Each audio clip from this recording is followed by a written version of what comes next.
বিন্যাসের ক্লাসে আপনাদের সবাইকে স্বাগতম। আমরা প্রথমে কি করি, প্রথমে আমরা দেখে নেব যে বিন্যাসে বিগত সালে কি কি প্রশ্ন আসছে। দেখেন এখানে 35তম বিসিএসে একটা প্রশ্ন আসছে, কলকাতা শব্দটির বর্ণগুলো একত্রে নিয়ে বিন্যাস সংখ্যা, আমেরিকা শব্দটির বর্ণগুলোর একত্রে নিয়ে বিন্যাস সংখ্যার কত গুণ। মানে এখানে দুইটা অঙ্ক, এই যে কলকাতা শব্দটা বিন্যাস করতে হবে আর আমেরিকা শব্দটার বিন্যাস করতে হবে, এই দুইটা শব্দের বিন্যাস করতে হবে। একটা আর একটার কত গুণ, এগুলো তো হচ্ছে ছোটোবেলার কথা।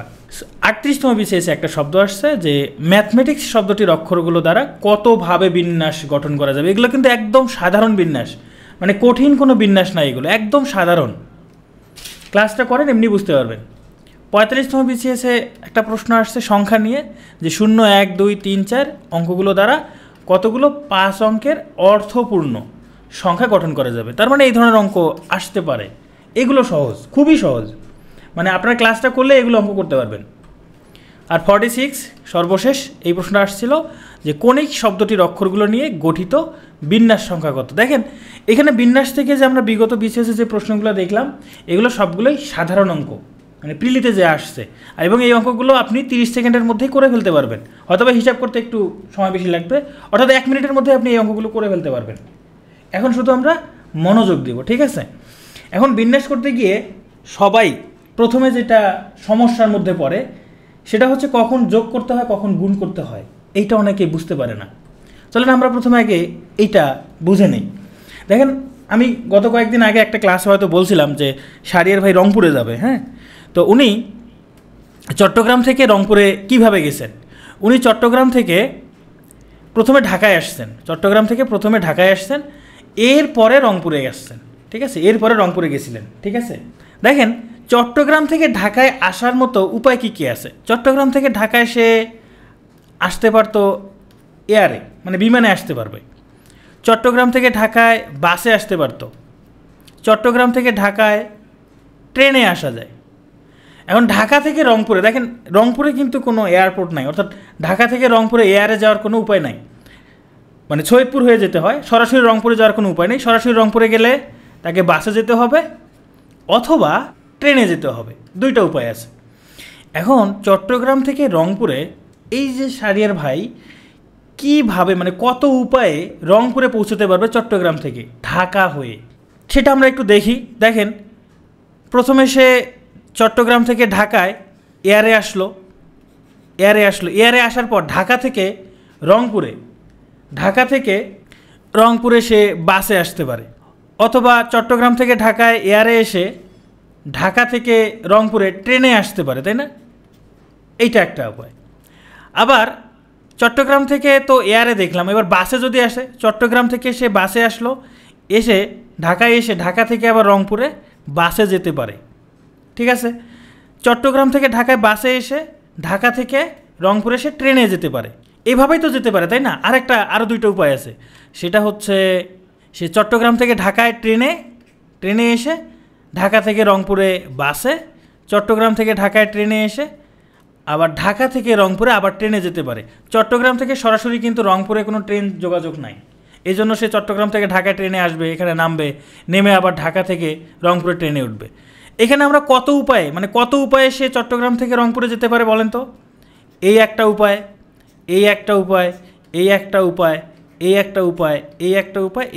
টোটাল কয়টা উপায় হলো? টোটাল কয়টা? 6টা উপায়, তাই না? 1, 2, 3, 4, 5, 6, টোটাল 6টা উপায়।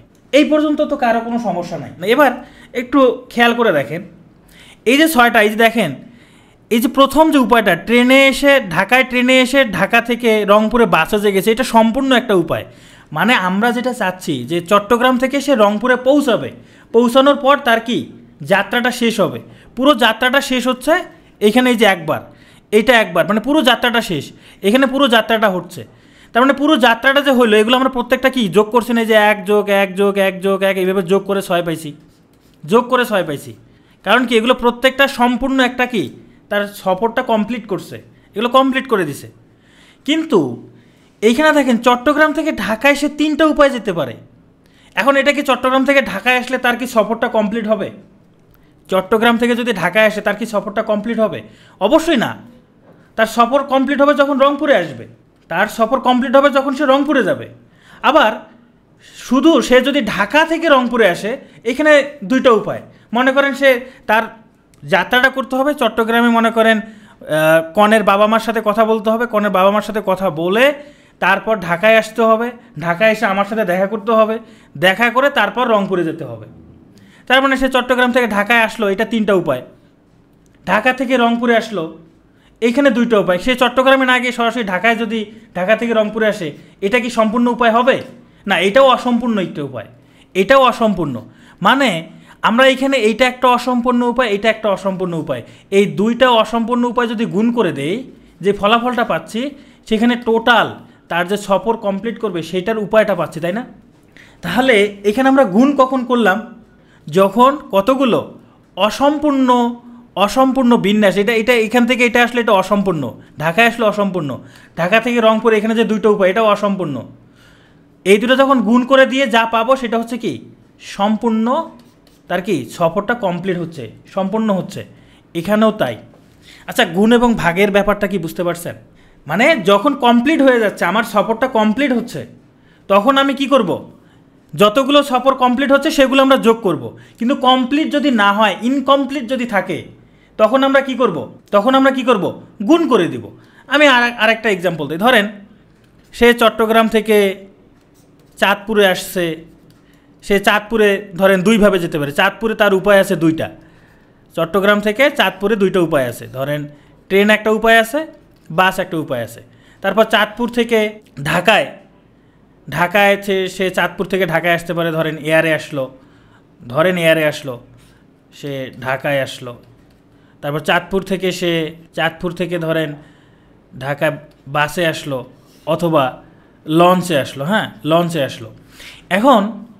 এখন ঢাকা থেকে আবার রংপুরে ধরেন এখানে বাসে আসলো রংপুরে, এরপরে আবার ট্রেনে আসলো। দুইটা উপায় আছে, এখানে দুইটা উপায়, এখানে তিনটা উপায়, এখানে দুইটা উপায়। তাহলে চট্টগ্রাম থেকে রংপুরে, এই যে আপনার চাঁদপুর ঢাকা হয়ে রংপুরে আসতে টোটাল কতগুলো উপায় আছে তার কাছে? এখানে দুইটা, এখানে তিনটা, এখানে দুইটা। এগুলো গুণ করে দিলে আমরা পাবো, তাই না? এগুলো সব গুণ করে দিলেই কত পাচ্ছি? 12। তার মানে 12টা উপায়। আচ্ছা, ধরেন আবার সে চট্টগ্রাম থেকে সরাসরি রংপুরে একটা হেলিকপ্টার নিয়ে যেতে পারে না? ধরেন একটা হেলিকপ্টার নিয়ে সে চট্টগ্রাম থেকে রংপুরে চলে গেল, এটা সম্ভব কি না বলেন? তার উদ্দেশ্য চট্টগ্রাম থেকে রংপুরে যাওয়া, সে চাঁদপুর ঢাকা হয়ে যেতে পারে, অথবা সে চট্টগ্রাম থেকে সরাসরি হেলিকপ্টারে যেতে পারে। এবার আমাকে উত্তর দেন তো, তাহলে চট্টগ্রাম থেকে রংপুর যাওয়ার টোটাল উপায় কতগুলো? দেখেন এখানে আছে 12টা, আপনারা একটু আগে বের করলেন। আর এটা সম্পূর্ণ একটা উপায়। এখন এইখানে দুইটা, দেখেন প্রথমে পাইছেন দুইটা, তারপরে পাইছেন তিনটা, তারপরে দুইটা, এগুলো অসম্পূর্ণ, এগুলো গুণ করছি। কিন্তু এই যে চট্টগ্রাম থেকে সরাসরি যে রংপুর আসতেছি, এটা কিন্তু সম্পূর্ণ, তার যাত্রাটা কি সম্পূর্ণ হয়ে গেছে, তাহলে এটা যোগ হবে, 1 যোগ হবে, টোটাল 13। বুঝতে পারছি? আমরা অঙ্ক করতে করতে আরও এই বিষয়গুলো ক্লিয়ার হব, ঠিক আছে? আমরা আরেকটা জিনিস সম্পর্কে এখন একটু জেনে নিই। এই বিষয়গুলো আরও অঙ্ক করতে করতে ক্লিয়ার হবে। জাস্ট এতটুকু মনে রাখেন, যদি কখনো আমরা একাধিক বিন্যাস করি, কখন গুণ হবে কখন যোগ হবে সেটা তখনই বুঝতে পারো, যদি আমরা যেটা চাচ্ছি সেটা কি পুরোটাই হয়ে গেছে কি না। যদি পুরোটাই হয়ে যায় তাহলে যোগ করবো, আর যদি দেখি যে অর্ধেক করে পাচ্ছি বা ইনকমপ্লিট পাচ্ছি তাহলে গুণ করব। এইটুকু শুধু মনে রাখেন, আমরা পরবর্তীতে দেখব। আমরা আরেকটা জিনিস সম্পর্কে জানবো, সেটা হচ্ছে ফ্যাক্টোরিয়াল। ফ্যাক্টোরিয়াল জিনিসটা কি? ধরেন আমি লিখলাম এই 5 ফ্যাক্টোরিয়াল। এই 5 ফ্যাক্টোরিয়ালকে এইভাবেও লেখা যায়, অথবা ফ্যাক্টোরিয়াল চিহ্নতে এই যে ফ্যাক্টোরিয়াল চিহ্নটা এইভাবেও দেওয়া যায়। এই 5 ফ্যাক্টোরিয়াল কথাটার অর্থ হচ্ছে যে কোনো সংখ্যা যদি ফ্যাক্টোরিয়াল থাকে, এটার অর্থ হচ্ছে ওই সংখ্যা থেকে শুরু করে কমতে কমতে 1 পর্যন্ত যাবে গুণ আকারে, এইভাবে 5, 4, 3, 2, 1। এটাকে 5 ফ্যাক্টোরিয়াল বলা হয়, যে 5, 4, 3, 2, 1। এই পুরো হিসাবটাকে আমরা গণিতের ভাষায় এইভাবে লিখতে পারি, 5 ফ্যাক্টোরিয়াল। যদি বলে 7 ফ্যাক্টোরিয়াল, এটার অর্থ হচ্ছে 7 থেকে শুরু করে, যে 7, 6, 5, 4, 3, 2, 1, মানে যত সংখ্যা থেকে শুরু হবে ওই সংখ্যা থেকে শুরু করে 1 পর্যন্ত যাব, এটাই হলো ফ্যাক্টোরিয়াল। চিটাগং থেকে যদি সোজা রংপুরে, এই যে সুন্দর একটা প্রশ্ন করছেন, যদি চিটাগং থেকে সোজা রংপুরে হেলিকপ্টারে না গিয়ে একটা বাসে গেল, তাহলে এখানে 1 যুক্ত না হয় 2 যুক্ত হইতো। এই যে এটা সম্পূর্ণ একটা সফর, তার উদ্দেশ্য রংপুরে আসা, রংপুরে চলে আসছে, সে বাসে আসছে, হেলিকপ্টারে আসছে, অথবা ভেঙে ভেঙে যেতে পারে, চাঁদপুরে আসতে পারে, চাঁদপুর থেকে ঢাকায় আসতে পারে, ঢাকা থেকে রংপুর। এই যে এগুলো যে অর্ধেক অর্ধেক, এগুলো যে অসম্পূর্ণ, এগুলো গুণ হয়েছে। কিন্তু যেগুলো সম্পূর্ণ, এই যে এখানে দুইটা সম্পূর্ণ, এই একটা সম্পূর্ণ সফর, এই একটা সম্পূর্ণ সফর, এই দুইটা কি যোগ হয়েছে, তাহলে তখন এখানে কত হবে? 14 হবে। নৌপথে সরাসরি রংপুরে, হ্যাঁ যাওয়া যাবে। ওকে, ফ্যাক্টোরিয়াল জিনিসটা কি আমরা বুঝতে পারছি? ফ্যাক্টোরিয়াল কেন হয়, মানে এই যে বড় হিসাবটা, এই যে এত বড় হিসাবটাকে আমরা ছোট্ট করে এইভাবে লিখি, এটা এই প্রতীক দ্বারা লিখি, জাস্ট এইটুকুই মনে রাখেন, এটাই ফ্যাক্টোরিয়াল, মানে এইটা দ্বারা প্রকাশ করা হয়। ধরেন আপনার কাছে একটা হিসাব আছে এরকম, এইভাবে হিসাব আছে যে 10 গুণ 9 গুণ 8 গুণ, এইভাবে যেতে যেতে যেতে 1 পর্যন্ত আছে। আপনি এত বড় জিনিস না লিখে আপনি এটাকে ফ্যাক্টোরিয়াল 10 দ্বারা প্রকাশ করতে পারেন। এই পুরো হিসাবটাকে এটা প্রকাশের একটা উপায়, জাস্ট এইটুকু মাথায় রাখেন। আচ্ছা, বাংলাদেশ টিমের আমরা 5 জন টপ অর্ডার ব্যাটারের নাম বলি। 5 জন আমাদের পরিচিত আছে তামিম, তারপরে বর্তমানে লিটন, তারপরে ধরেন সৌম্য বানানটা মানে এইরকম, হ্যাঁ সৌম্য, এরপরে হচ্ছে বিজয় কিন্তু ওপেনিং করেন, আর মিরাজও মাঝে মধ্যে ওপেনিং করেন, তাই না? মিরাজ মাঝে মধ্যে ওপেনিং করেন। ও শান্ত বাদ গেছে, আচ্ছা ঠিক আছে, এখানে সৌম্যকে লিখে ফেলছি তো, তাহলে শান্ত থাক। ধরেন আপনার কাছে এই 5 জন ব্যাটার আছে, 5 জনে ওপেনিং করতে পারে, 5 জনই কি ওপেনিং করতে পারে। ওপেনিং মানে কি, যারা ক্রিকেট বোঝেন না, মানে ব্যাটিং করবে। ধরেন এখানে প্রথমে একজন ব্যাট করবে, মানে 1 নম্বরে ব্যাট করবে, দ্বিতীয়তে ব্যাট করবে অর্থাৎ 2 নম্বরে একজন ব্যাট করবে, 3 নম্বরে একজন ব্যাট করবে। আমরা এই যে টপ অর্ডার 3 জন ব্যাটারকে নিব এইখান থেকে, এই 3 জন থেকে আমরা এই 5 জন থেকে 3 জন ব্যাটার নিব। এখন এরা কিন্তু সবাই 1 2 3 যে কোনো জায়গায় খেলতে পারে। এখন আমাকে এখানে বলেন 1 নম্বরে খেলাবার জন্য আপনার হাতে কয়টা প্লেয়ার আছে? 1 নম্বরে খেলাবার জন্য এখন এই মুহূর্তে কয়টা প্লেয়ার আছে এখানে যে আপনি 1 নম্বরে খেলাবেন? 5টা প্লেয়ার, রাইট? 5টা প্লেয়ার, এই 5টা প্লেয়ার আমি খেলাইলাম 1 নম্বরে 5টা প্লেয়ার খেলাইলাম। এখন এইখানে 1 নম্বরে একজন খেলানোর পর আপনার হাতে আর কয়জন থাকবে? 4 জন। তাহলে এই 4 জন থেকে এখন আপনি যে কোনো একজনকে 2 নম্বরে খেলাতে পারবেন, তাই না? তাহলে 2 নম্বরে খেলানোর জন্য আপনার হাতে এখন অপশন কয়টা থাকবে? 2 নম্বরে খেলানোর জন্য আপনার হাতে অপশন কয়টা থাকবে? 4টা। তাহলে আপনি 1 নম্বরে একজনকে খেলাইলেন, 2 নম্বরে একজনকে খেলাইলেন। এখানে দেখেন আমি কি অপশনগুলো লিখছি যে 1 নম্বরে খেলানোর জন্য আমার হাতে অপশন আছে 5টা। এখন 1 নম্বরে যদি একজন খেলে ফেলে, একজনকে আমি এখানে সিলেক্ট করে ফেললাম, তাহলে আমার হাতে আর থাকবে 4 জন। এই 4 জন থেকে একজনকে আমি 2 নম্বরে খেলাইতে পারবো, তার মানে 2 নম্বরে অপশন আছে আমার কাছে 4টা। এখন 1 2 এখানে 2 জন ফিক্সড, তাহলে আমার হাতে আর কয়টা অপশন থাকবে? আমার হাতে আর অপশন থাকবে 3টা। তাহলে 3 নম্বরে খেলানোর জন্য কয়টা অপশন? 3টা। আচ্ছা, এখন এই যে যারা যোগ এবং গুণ বোঝেন নাই, আমার টার্গেট হচ্ছে 1 2 3 এটা ফিল আপ করা। 1-এ কে খেলবে, 2-এ কে খেলবে, 3-এ কে খেলবে। এখন আমি প্রথমে যে 5 জন বের করে ফেললাম, এখন কি আমার টার্গেটটা কি ফিল আপ হয়েছে? 1 2 3 এটা কি ফিল আপ হয়েছে? 1 2 3 ফিল আপ হইলো। আমি যদি প্রথমে হিসাবটা করি, বাকি দুটো হিসাব করলাম না, আমার ফিল আপ হইলো না। এই যে অপশনটা, প্রথম যে অপশনটা, এইটা দ্বারা আমি কি পুরো আমার টার্গেটটা ফিল আপ হয় নাই। ধরেন আপনি কোচ, আপনি 1 নম্বরে একজন সিলেক্ট করে দিলেন, 2 3-এ সিলেক্ট করলেন না, তাহলে কিন্তু আপনার টার্গেট ফিল আপ হইলো না। তার মানে এটা একটা অসম্পূর্ণ একটা উপায়, এটাও অসম্পূর্ণ। আমার টার্গেট ফিল আপ করার জন্য তাহলে এগুলো গুণ করতে হবে, যোগ করলে হবে না। তাহলে আমার কাছে 1 2 3-এ এই 5 জন থেকে এই 1 2 3-এ খেলবে 3 জনকে আমি কতভাবে বাছাই করতে পারবো, সেই হিসাবটা হলে যে 5 গুণ 4 গুণ 3 গুণ করলে কত হয়? 60। আচ্ছা, আপনারা এখন বলেন এইটুকু বুঝতে পারছেন কিনা? মানে আমি 5 জন থেকে এখানে 1 2 3-এ খেলবে, এরকম 3 জন বাছাই করব, 3 জনকে খেলাবো। বোঝেন নাই? ধরেন যারা বুঝেন নাই, আচ্ছা শোনেন, আজকের ক্লাসটা কিন্তু শুধুমাত্র যারা এর আগে কখনো বিন্যাসে অঙ্ক করে নাই তাদের জন্য। যারা বিন্যাস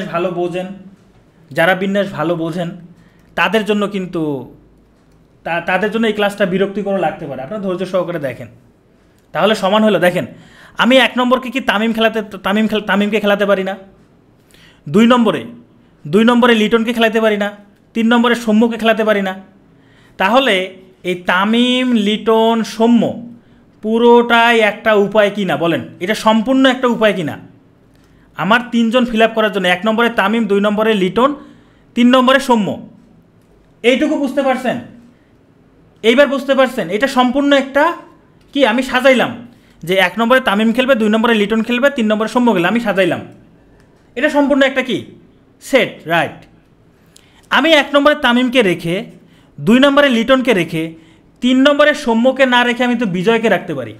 তার মানে এই তামিম, লিটন, বিজয় এইটা আরেকটা আমার কি আরেকটা গঠন হলো, দল গঠন হলো। এটা আরেকটা দল গঠন হয়। আমি আরেকভাবে বাছাই করলাম যে প্রথমে তামিম খেলবে, তারপরে লিটন খেলবে, তারপরে বিজয় খেলবে। এটা সম্পূর্ণ একটা উপায় না? এটা সম্পূর্ণ একটা উপায় না?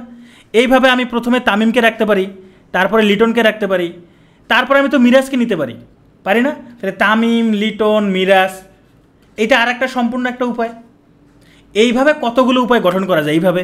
এখন আপনি প্রথমে তামিমকে রাখছেন, এই যে প্রথমে তামিমকে, পরে তো লিটনকে রাখছেন, পরে লিটনকে না রেখে পরে যদি আমি সৌম্যকে রাখি, তারপরে যদি আমি লিটনকে দেই, এটাও তো হয়। TSL, এটাও তো আর একটা উপায়। এগুলো আমার সম্পূর্ণ একটা কমপ্লিট একটা কি সেট, আমি কমপ্লিট পাচ্ছি, কমপ্লিটলি পাচ্ছি। এটা এটা একটা, এটা একটা, এটা একটা, এটা একটা, এরকম আপনি যদি সেটগুলো বানান এই 5 জন থেকে 3 জন 3 জন করে, তাহলে আপনি টোটাল 60টা সেট পাবেন। 60টা আপনি এটা হিসাব করে দেখতে পারেন। আমার এই 60টা লিখতে অনেক টাইম লাগবে, আমি এটা লিখতেছি না। এইবার কি বুঝতে পারছেন এইটুকু? এর আগে যারা বুঝেন নাই এটুকু কি বুঝতে পারছেন? এর আগে যারা বুঝেন নাই, এটা কি কমপ্লিট? এটা কমপ্লিট একটা সেট, এটা কমপ্লিট একটা সেট, এটা কমপ্লিট একটা সেট, এটা কমপ্লিট একটা সেট, এরকম টোটাল 60টা সেট পাবো। এই জন্য আমার কাছে এরকম সেট থাকবে 60টা। কিন্তু দেখেন আমার কাছে আছে তামিম, লিটন, সৌম্য, বিজয় আর মিরাজ। এখন আমি 1 নম্বরে তামিমকেও রাখতে পারি, লিটনকেও রাখতে পারি, সৌম্যকেও রাখতে পারি, বিজয়কেও রাখতে পারি, মিরাজকেও রাখতে পারি। এদের মধ্য থেকে যে কোনো একজনকে রাখতে পারি কিনা, যে কোনো একজনকে রাখতে পারি কিনা? তাহলে আমার কাছে এখানে উপায় কয়টা বলেন তো? এখানে উপায় কয়টা? 1 নম্বরে খেলানোর জন্য উপায় কয়টা আছে? 5টা উপায় আছে না? এখন আমাকে বলেন এটা কি কমপ্লিট সেট হইল? আমার এখনও 2 আর 3 বাকি আছে না? 2 এবং 3 বাকি আছে না? এটা তো কমপ্লিট না, এটা কমপ্লিট না। এখানে যে 5 হইলো এটা কমপ্লিট না। এই যে 5টা পাইলাম এটা কমপ্লিট না, এটা ইনকমপ্লিট। এখন 1 নম্বরে একজনকে রেখে যদি দেই, এইবার 2 নম্বরে আসবো, তাহলে 2 নম্বরে আমার কাছে আর কয়জন থাকবে? এখান থেকে ধরেন আমি তামিমকে সিলেক্ট করলাম, তাহলে আমার কাছে এখানে আরও 4 জন থাকবে না? এরকম 4 জন থাকবে না? এরকম 4 জন থাকবে কি না? কিংবা আমি এখানে ধরেন আমি লিটনকে ফিক্সড করলাম, এখানে আমি লিটনকে ফিক্সড করলাম, তাহলে আমার এখানে এরকম 4 জন থাকবে না? মানে এখানে যে কোনো একজনকে ফিক্সড করার পর এইখানে এসে আমার উপায় থাকে 4টা। তখন আমার কাছে উপায় থাকে কয়টা? 4টা।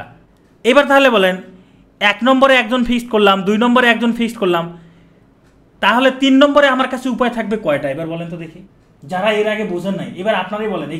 এইবার আমার কাছে এইখানে একজনকে ফিক্সড করলাম, এইখানে একজনকে ফিক্সড করে ফেললাম, এখানে আমার কাছে কয়টা অপশন থাকবে? এখানে 3টা অপশন থাকবে না? এখন এই যে এখানে যে 5 জন, এখানে 4 জন, এখানে 3 জন, এগুলো কি কমপ্লিট সেট? আমার যে একটু আগে যে আমি যে এখানে সেটগুলো কমপ্লিট একটা সেট পাইছি যে 1 2 3-এ খেলানোর জন্য, তো এইটা কি কমপ্লিট? এটা কি কমপ্লিট? এটা কি কমপ্লিট?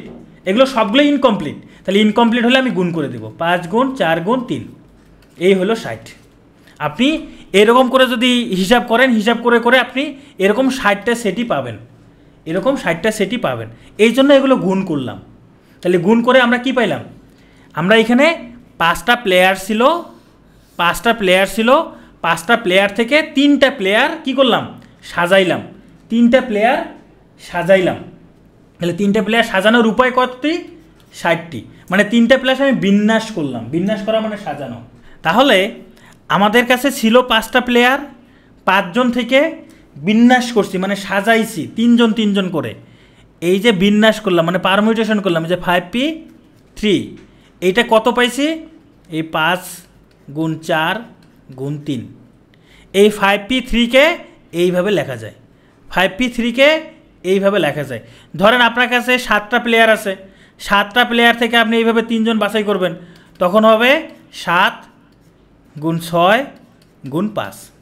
এটুকুকে বুঝতে পারছি?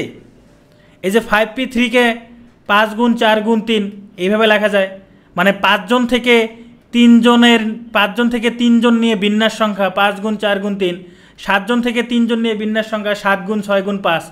ধরেন আপনার কাছে আছে 100 জন, 100 জন থেকে যদি আপনি 4 জন নেন তাহলে কেমন হবে? তাহলে 100 গুণ 99 গুণ 98 গুণ 97। 100 থেকে 4 জন যদি আমি বাছাই করি বা 4 জন নিয়ে যদি আমি দল গঠন করি বা 4 জনকে সাজাই তাহলে এরকম হবে 100 গুণ 99 গুণ 98 গুণ 97। 3টার বেশি কেন গুণ করা যায় না? এই যে 4টা গুণ করলাম না, এই যে এখানে 4টা হইলো, মানে এখানে যত সংখ্যা থাকবে ততগুলো সংখ্যা এখানে গুণ হবে। তবে একটা জিনিস মনে রাখবেন, এইখানকার সংখ্যা থেকে কখনো এইখানের সংখ্যা কি হবে না, বড় হবে না। প্রশ্ন অবশ্যই বলা থাকবে, প্রশ্ন কি থাকবে সেটা বাদ দেন, আমি যেটা বলছি এইটুকু বুঝছেন কিনা। প্রশ্ন আসলে প্রশ্নের সময় আমরা তখন দেখব, আগে এইটুকু দেখেন এইটুকু বুঝতে পারছেন কিনা। এবার দেখেন আমরা একটা জিনিস প্রথমে পড়ছিলাম যে ফ্যাক্টোরিয়াল 5কে আমরা লিখতে পারি 5 ইন্টু 4 ইন্টু 3 ইন্টু 2 ইন্টু 1 এরকম লিখতে পারি না? এখন একটু আগে আবার আমরা দেখলাম 5p3কে আমরা লিখতে পারি 5 ইন্টু 4 ইন্টু 3, তাই না? এখানে যেহেতু 3 আছে, মানে 3 আছে, তাহলে এরকম 5 থেকে শুরু করে 3টা সংখ্যা গুণ আকারে লিখ।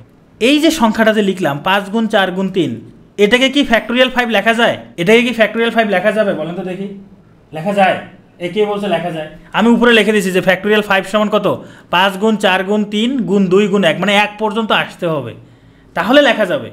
তাহলে এটা লেখা যাচ্ছে না, আমি লেখার মতো যদি ব্যবস্থা করে দেই, এখানে 2 গুণ 1 দিয়ে দেই আর নিচেও যদি 2 গুণ 1 দেই, আমি উপরে যে এটা অতিরিক্ত নিলাম, যেটা উপরে অতিরিক্ত নিয়েছি সেটা নিচে আবার ভাগ করে দিয়েছি, এইবার লেখা যায় না উপরেরটা? দেখেন তো, উপরেরটাকে ফ্যাক্টোরিয়াল 5 লেখা যায় না?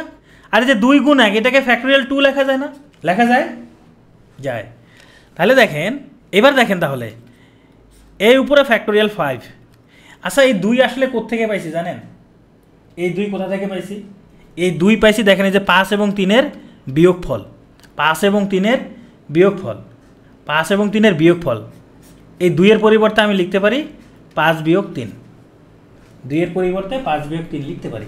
তাহলে আমরা এখানে একটা সূত্র শিখলাম, 5p3 সমান এই যেটা, যদি এখানে আমরা এইভাবে লিখি যে npr, তাহলে আমরা লিখতে পারি উপরে ফ্যাক্টোরিয়াল n, নিচে ফ্যাক্টোরিয়াল n মাইনাস আর। এটা হইল আমাদের কিসের সূত্র? এটা হলো বিন্যাসের সূত্র, এটা হলো বিন্যাসের সূত্র। 3 কোথায়? এই 3 আছে না, এই যে 3, এটা বিন্যাসের সূত্র। এখন এইটা যদি মনে নাও থাকে, অঙ্ক যদি আসে, এই যে প্রথমে যে ট্রিক্সটা বলছি না, যে এখানে 5p3, এখানে 3 আছে, তাহলে এখানে এই 5 4 3 এরকম 3টা সংখ্যা গুণ হবে। এই যে এখানে 4 আছে, তাহলে এখানে 4টা সংখ্যা গুণ হবে। ঠিক আছে, মানে যতগুলো সংখ্যা থাকবে এখানে যত থাকবে ততগুলো সংখ্যা গুণ করব। মানে আসলে ব্যাপারটা কি?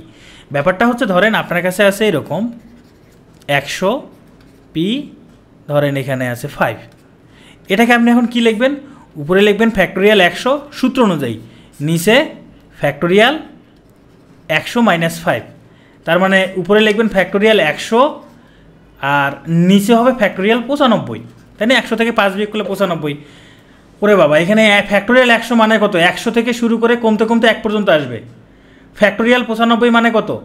95 থেকে কমতে কমতে 1 পর্যন্ত আসবে। দেখেন, আমি ফ্যাক্টোরিয়াল 100কে এইভাবে লিখতে পারি না? 100 গুণ 99 গুণ 98 গুণ 97 গুণ 96 গুণ ফ্যাক্টোরিয়াল 95, আর নিচে ফ্যাক্টোরিয়াল 95।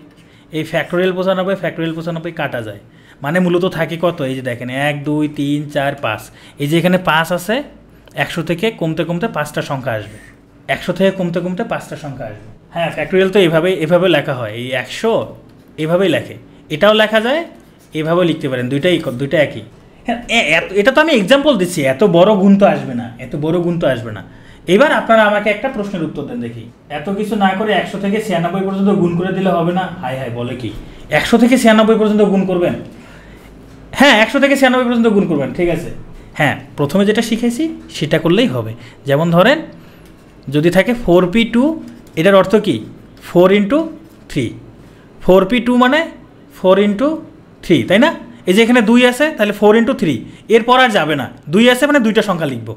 এবার আপনারা একটা প্রশ্নের উত্তর দেন দেখি, আপনারা একটা প্রশ্নের উত্তর দেবেন, সেটা হচ্ছে 6p3 3 এইটার মান কত দেখি বলেন তো দেখি এবার মুখে মুখে পারেন কি না 6p3 এর মান কত থ্যাংক ইউ এই তো আপনারা শিখে গেছেন আমি সাকসেস আমি আপনাদের শেখাতে পারছি 6p3 মানে কত 6 ইন্টু 5 ইন্টু 4 এটা গুণ করলে 120 হয় এটা অ্যান্সার শেষ তাহলে এখন পরীক্ষায় যদি আসে এই যে বিন্যাসের অঙ্ক এরকম যদি কোনো হিসাব চলে আসে তাহলে আপনারা হিসাবটা করতে পারবেন না বলেন হিসাবটা করতে পারবেন কি না ওকে যারা এর আগে কখনো বিন্যাস করেন নাই তারা পারবেন কিনা আমাকে তাদের কয়েকটা অ্যান্সার দেখি তো তারা পারবেন কিনা কখনোই এর আগে বিন্যাস করেন না আজকে প্রথম করলেন পারবেন কিনা এই চমক এখানে আমি তো ভাবছি কী ব্যাপার চমক হাসান আসলো নাকি চমক হাসান আমার ফেভারিট একজন ম্যাথ টিচার ওনাকে আমার খুব ভালো লাগে এরকম হলে পারবেন অঙ্ক এরকমই আসবে অঙ্ক তো এরকমই আসবে আরও কিছু প্রশ্নের উত্তর দেন 4p2 এর মান কত বলেন 4p2 এর পরিবর্তে লিখতে পারেন না 4 ইন্টু 3 12 তাই না এটাই তো লেখেন যদি আমি 4p3 দেই তাহলে তার মান কত হবে 4p3 এর মান তাহলে 4 ইন্টু 3 ইন্টু 2 হবে না আচ্ছা যদি আমি 4p4 দেই তাহলে কি হবে 4 ইন্টু 3 ইন্টু 2 ইন্টু 1 হবে না হবে কি না আচ্ছা বলেন তো এটাকে কি লেখা যায় এটাকে কি ফ্যাক্টোরিয়াল 4 লেখা যায় না তার মানে উপরে আর নিচে যদি সেম সংখ্যা হয় তাহলে এটাকে আমরা কি এই যে ফ্যাক্টোরিয়াল এখানে তত লিখি যদি আমরা এখানে npn হয় তাহলে এটাকে লিখবো ফ্যাক্টোরিয়াল n মানে উপরে আর নিচে যদি সেম সংখ্যাই হয় তখন আমরা কি ফ্যাক্টোরিয়ালতে ওই সংখ্যাটা লিখে দিব লেখা যায় না এরকমটা হবে না যে নিচে কখনো মানে নিচের সংখ্যা কখনো উপরের সংখ্যা থেকে বড় হবে না এটা কখনো হবে না হ্যাঁ সমান হইতে পারবে কখনো বড় হবে না তাহলে আমরা এটা আচ্ছা এটা দ্বারা কি বোঝায় ধরেন আপনার কাছে 4টা প্লেয়ার আছে 4টা প্লেয়ার থেকে 4টা প্লেয়ার বাছাই করার উপায় তাই না এখানে 4টা প্লেয়ার আছে 4টা প্লেয়ার থেকে 3টা প্লেয়ার 4টা প্লেয়ার থেকে 3টা প্লেয়ার নিয়ে কি করতেছেন সাজাচ্ছেন এখানে 4টা প্লেয়ার থেকে 2টা প্লেয়ার নিচ্ছেন তার মানে আমার যতগুলো প্লেয়ার থাকবে সবগুলো নিয়েই যদি আমি কাজ করি তখন আমি এইভাবে না লিখে শুধু এরকম ফ্যাক্টোরিয়াল দিয়ে লিখতে পারি এক কম থাকলে মানে এখানে এই 4 ইন্টু 3 ইন্টু 2 যা 4 ইন্টু 3 ইন্টু 2 ইন্টু 1 তো তাই একই কথা হ্যাঁ 4p3 আর ফ্যাক্টোরিয়াল 4 একই কথা আরেকবার বলি ব্যাপারটা হচ্ছে ধরেন আপনার কাছে 5টা প্লেয়ার আছে 5টা প্লেয়ার থেকে আপনি 3টা প্লেয়ার বাছাই করছেন তখন আপনি লিখছেন 5 ইন্টু 4 ইন্টু 3 মানে 5টা প্লেয়ার থেকে 3টা প্লেয়ার ওই যে 1 2 3-এ খেলানোর জন্য কি সাজাইছেন তাহলে এটা পাইছেন আপনি তখন এইভাবে লিখছেন কিন্তু আমি যদি 5টা প্লেয়ার থেকে 5টা প্লেয়ার নিয়ে 1 2 3 4 5-এ কারা খেলবে তাদের হিসাবটা বের করি 5 জন প্লেয়ার আছে 5 জন প্লেয়ার থেকে 5 জন প্লেয়ার নিয়েই সাজানোর উপায় তখন কি আমি এটা শুধু ফ্যাক্টোরিয়াল 5 দিতে পারি না যতজন প্লেয়ার আছে তাদের সবাইকে নিয়েই যদি আমি হিসাব করি তাহলে তখন একটা ফ্যাক্টোরিয়াল 5 দিতে পারি এইটুকুই আমি এইটাই বোঝাতে চাচ্ছি যে যতগুলো থাকবে সবগুলো নিয়েই যদি আমি হিসাব করি তখন আমার এইসব গুণ ভাগের ক্ষেত্রে যাওয়ার দরকার নাই তখন আমি ফ্যাক্টোরিয়াল দিয়েই প্রকাশ করব ক্লিয়ার সবার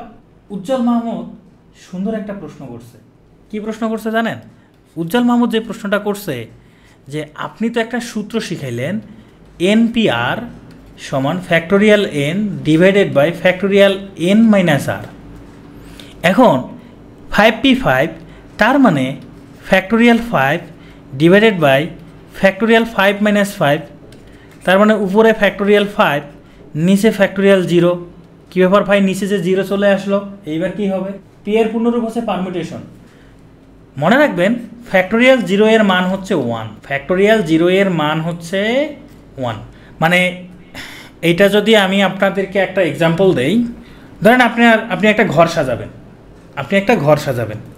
একটা ঘর সাজানোর জন্য ঘরে বিভিন্ন জিনিসপত্র আছে সেগুলো নিয়ে সাজাচ্ছেন কিন্তু এমন একটা ঘর সাজাচ্ছেন শুধু ঘরটা আছে কোনো জিনিসই নাই শূন্যটা জিনিস আছে তাহলে সেই ঘরটা সাজানোর উপায় কয়টি যা আছে তাই ওই একটাই আমরা পারমুটেশন মানে কি বিন্যাস মানে কি আমরা সাজাচ্ছি যে প্লেয়ারগুলো নিয়ে সাজাইতেছি 1 নম্বরে কে খেলবে 2 নম্বরে কে খেলবে 3 নম্বরে কে খেলবে সাজাইতেছি তাহলে এরকম ফ্যাক্টোরিয়াল 0 মানে কি এটা 1 এটা জাস্ট মনে রাখবেন তার মানে এই ফ্যাক্টোরিয়াল 5 ডিভাইডেড বাই 1 তার মানে ফ্যাক্টোরিয়াল 5 বুঝতে পারছি তাহলে ফ্যাক্টোরিয়াল 0 এর মান 1 এটা মাথায় রাখবেন হ্যাঁ, এখন প্লেয়ার যদি একজন থাকে ফ্যাক্টোরিয়াল 1, তখন উপায় আমার একটাই, তখন এক। ফ্যাক্টোরিয়াল 1-এর মানও 1, ফ্যাক্টোরিয়াল 0-এর মানও 1। মানে ব্যাপারটা হচ্ছে আমার কাছে কোনো কিছু নাই মানে কি একটা উপায় সাজানো আছে, মানে কোনো কিছু নাই মানে যা আছে সেটাই একটা সাজানো আছে, সেটাই একটা বিন্যাস। এই জন্য ফ্যাক্টোরিয়াল 0-এর মান 1। ওকে, এখন আমি আসলে মূলত আপনাদেরকে যেটা নিয়ে আলোচনা করব, ধরেন আপনার কাছে এই ধরেন এ বি সি 3টা অক্ষর আছে। এই 3টা অক্ষর আপনি কতভাবে সাজাতে পারেন? চলেন আমরা এবার আমরা প্রুফ দেখব। এই 3টা অক্ষর আমরা সাজাবো, 3টা অক্ষর 3টা নিয়েই সাজাবো। এই 3টা অক্ষরকে 3টা অক্ষর থেকে 3টা অক্ষর নিয়ে যদি সাজায় 3p3 মানে ফ্যাক্টোরিয়াল 3, ফ্যাক্টোরিয়াল 3 এর মান কত? 6, তাই না? তার মানে 6 ভাবে সাজানো যাবে। তাই দেখি আমরা একটু 6 ভাবে সাজাই। ধরেন আমি প্রথমে এ কে রাখলাম, তারপরে বি কে রাখলাম, তারপরে সি কে রাখলাম। প্রথমে এ কে রাখলাম, তারপরে সি কে রাখলাম, তারপরে বি কে রাখলাম, ঠিক আছে? ধরেন আমি প্রথমে বি কে রাখলাম, তারপরে এ কে রাখলাম, তারপরে সি, প্রথমে বি, তারপরে সি, তারপরে এ। এগুলো প্রত্যেকটা কি এক একটা বিন্যাস কিনা বলেন? এক একটা বিন্যাস কিনা প্রত্যেকটাই? মানে প্রথমে এ তারপরে বি তারপরে সি, এটা একটা বিন্যাস। প্রথমে এ তারপরে সি তারপরে বি, এটা আরেকটা বিন্যাস। এই যে এগুলো এক একটা কি বিন্যাস। আমি প্রথমে সিকে নিতে পারি, প্রথমে সি ধরেন তারপরে এ তারপরে বি, অথবা প্রথমে সি তারপরে বি তারপরে এ। দেখেন তো 6টা হয়েছে না? এই 1টা 2টা 3টা 4টা 5টা 6টা। এই যে এটা আমরা হিসাব করে পাইছি। 3টা থেকে 3টা নিয়েই যদি সাজাই সেটাকে আমরা লিখতে পারি ফ্যাক্টোরিয়াল 3, আর ফ্যাক্টোরিয়াল 3 এর মান 6, সেটা। এটুকু কি বুঝতে পারছি? এটুকু বুঝতে পারছি কি না? এবার একটু অন্যভাবে চিন্তা করেন। ধরেন আপনার কাছে এ আছে, বি আছে, এখানে ধরেন আরও একটা বি আছে, এখানে এ এখানে বি আর একটা বি, মানে সি নাই। তার মানে যেখানে আপনার সি আছে সেখানে বি দিয়ে দেন। তাহলে কি দাঁড়ায় একটু দেখেন তো? সেখানে আপনারা বি দিয়ে দেন। একটু খেয়াল করে দেখেন তো, এই যে এ বি বি এইটা যেমন একটা বিন্যাস, এ বি বি এটা একটা বিন্যাস, কিন্তু দুইটাই সেম না। এই দুইটা সেম কিনা? আমি যদি এ বি বি এরকম 100টা লিখি তাহলে কি আমি নতুন কোনো বিন্যাস পাবো? আসলে এই দুইটা বিন্যাস মিলে কি একটা বিন্যাস পাচ্ছি। এই দুইটা বিন্যাস মিলে আমরা কি মূলত একটা বিন্যাস পাচ্ছি। আবার দেখেন এই যে বি এ বি, আবার এই যে এই দুইটা বি এ বি, এই দুইটা মিলে আমরা কিন্তু একটা বিন্যাসই পাচ্ছি, তাই না? B A B. আবার এই যে B B A R B B A, এই দুইটা মিলে আর একটা বিন্যাস পাচ্ছি। মানে প্রতি দুইটা বিন্যাস মিলে একটা করে বিন্যাস হচ্ছে, প্রতি দুইটা বিন্যাস মিলে একটা করে বিন্যাস হচ্ছে। কেন? কারণ এখানে দুইটা জিনিস সেম। বুঝতে পারছেন কি? দুইটা যদি সেম হয় তার মানে প্রতি দুইটা বিন্যাস মিলে একটা বিন্যাস হচ্ছে। টোটাল বিন্যাস 6টা। আমি যদি ফ্যাক্টোরিয়াল 3 লিখি, ফ্যাক্টোরিয়াল 3, কিন্তু আমার এখানে যতগুলো বিন্যাস পাবো প্রতি দুইটা থেকে একটা, প্রতি দুইটা থেকে একটা। তার মানে এটাকে আবার কি 2 দ্বারা ভাগ করতে হচ্ছে। এই পর্যন্ত কি বুঝতে পারছেন? যেমন এটাকে 2 দ্বারা ভাগ করলে কত হবে? 6/2 = 3। এই পর্যন্ত কি বুঝতে পারছেন কিনা বলেন? তার মানে এরকম সেম যতগুলো থাকবে সেটা দ্বারা ভাগ করতে, এখন 2 দ্বারা ভাগ হবে নাকি অন্য কিছু দ্বারা ভাগ হবে সেটা আমরা পরে আসতেছি। আচ্ছা, আমরা আরেকটা এক্সাম্পল দিই। ধরেন আপনার কাছে আছে এরকম এ বি সি ডি, এরকম যদি আসে, এই 4টা বর্ণ থেকে 4টাই নিয়ে যদি আপনারা সাজান কতগুলো বিন্যাস পাবেন বলেন তো দেখি? এবার 4টা থেকে 4টাই নিলে কতগুলো বিন্যাস পাবেন? এখানে যে 4টা আছে এই 4টা থেকে যদি 4টাই নেন তাহলে কতগুলো বিন্যাস পাবেন? 4টা থেকে 4টা নিলে মানে ফ্যাক্টোরিয়াল 4 সমান কত? 4 × 3 × 2 × 1 সমান 24। মানে আমরা কি পাচ্ছি? 24টা বিন্যাস পাবো। এখানে 24টা পাবো, তাই না? 24টা বিন্যাস পাবো। এবার যদি এরকম হয় এখানকার 3টাই বি, এরকম যদি 3টাই থাকে, দেখেন এখানে 2টা ছিল, খেয়াল করেন এখানে 2টা ছিল, তাই না? 2টা সেম ছিল, 2টা একই বর্ণ ছিল। 2টা একই বর্ণ থাকার কারণে প্রতি 2টা বিন্যাস মিলে একটা করে বিন্যাস হয়ে গেছে। এই যে প্রতি 2টা বিন্যাস মিলে, এই যে এই 2টা মিলে একটা করে বিন্যাস হয়েছে, এই 2টা মিলে একটা করে বিন্যাস হয়েছে। কারণ কি? 2টা একই বর্ণ ছিল। 2টা একই বর্ণ থাকলে প্রতি 2টা মিলে একটা করে বিন্যাস হয়। যদি 3টা একই রকম থাকে, আমি এইখানে যেভাবে হিসাব করে দেখাইলাম আপনারাও যদি এইভাবে মানে 24টা লেখেন, লেখার পরে যে মানে এ রেখে বাকিগুলো যদি বি করে দেন, প্রতি ছয়টা বিন্যাস একই রকম হয়ে যাবে। 6টা বিন্যাস একই রকম হবে। কয়টা? 6টা করে বিন্যাস। এখানে 2টা একই রকম ছিল, 2টার জন্য এখানে 2টা বিন্যাস একরকম হয়ে গেছে, 2টা বিন্যাস একই রকম হয়ে গেছে।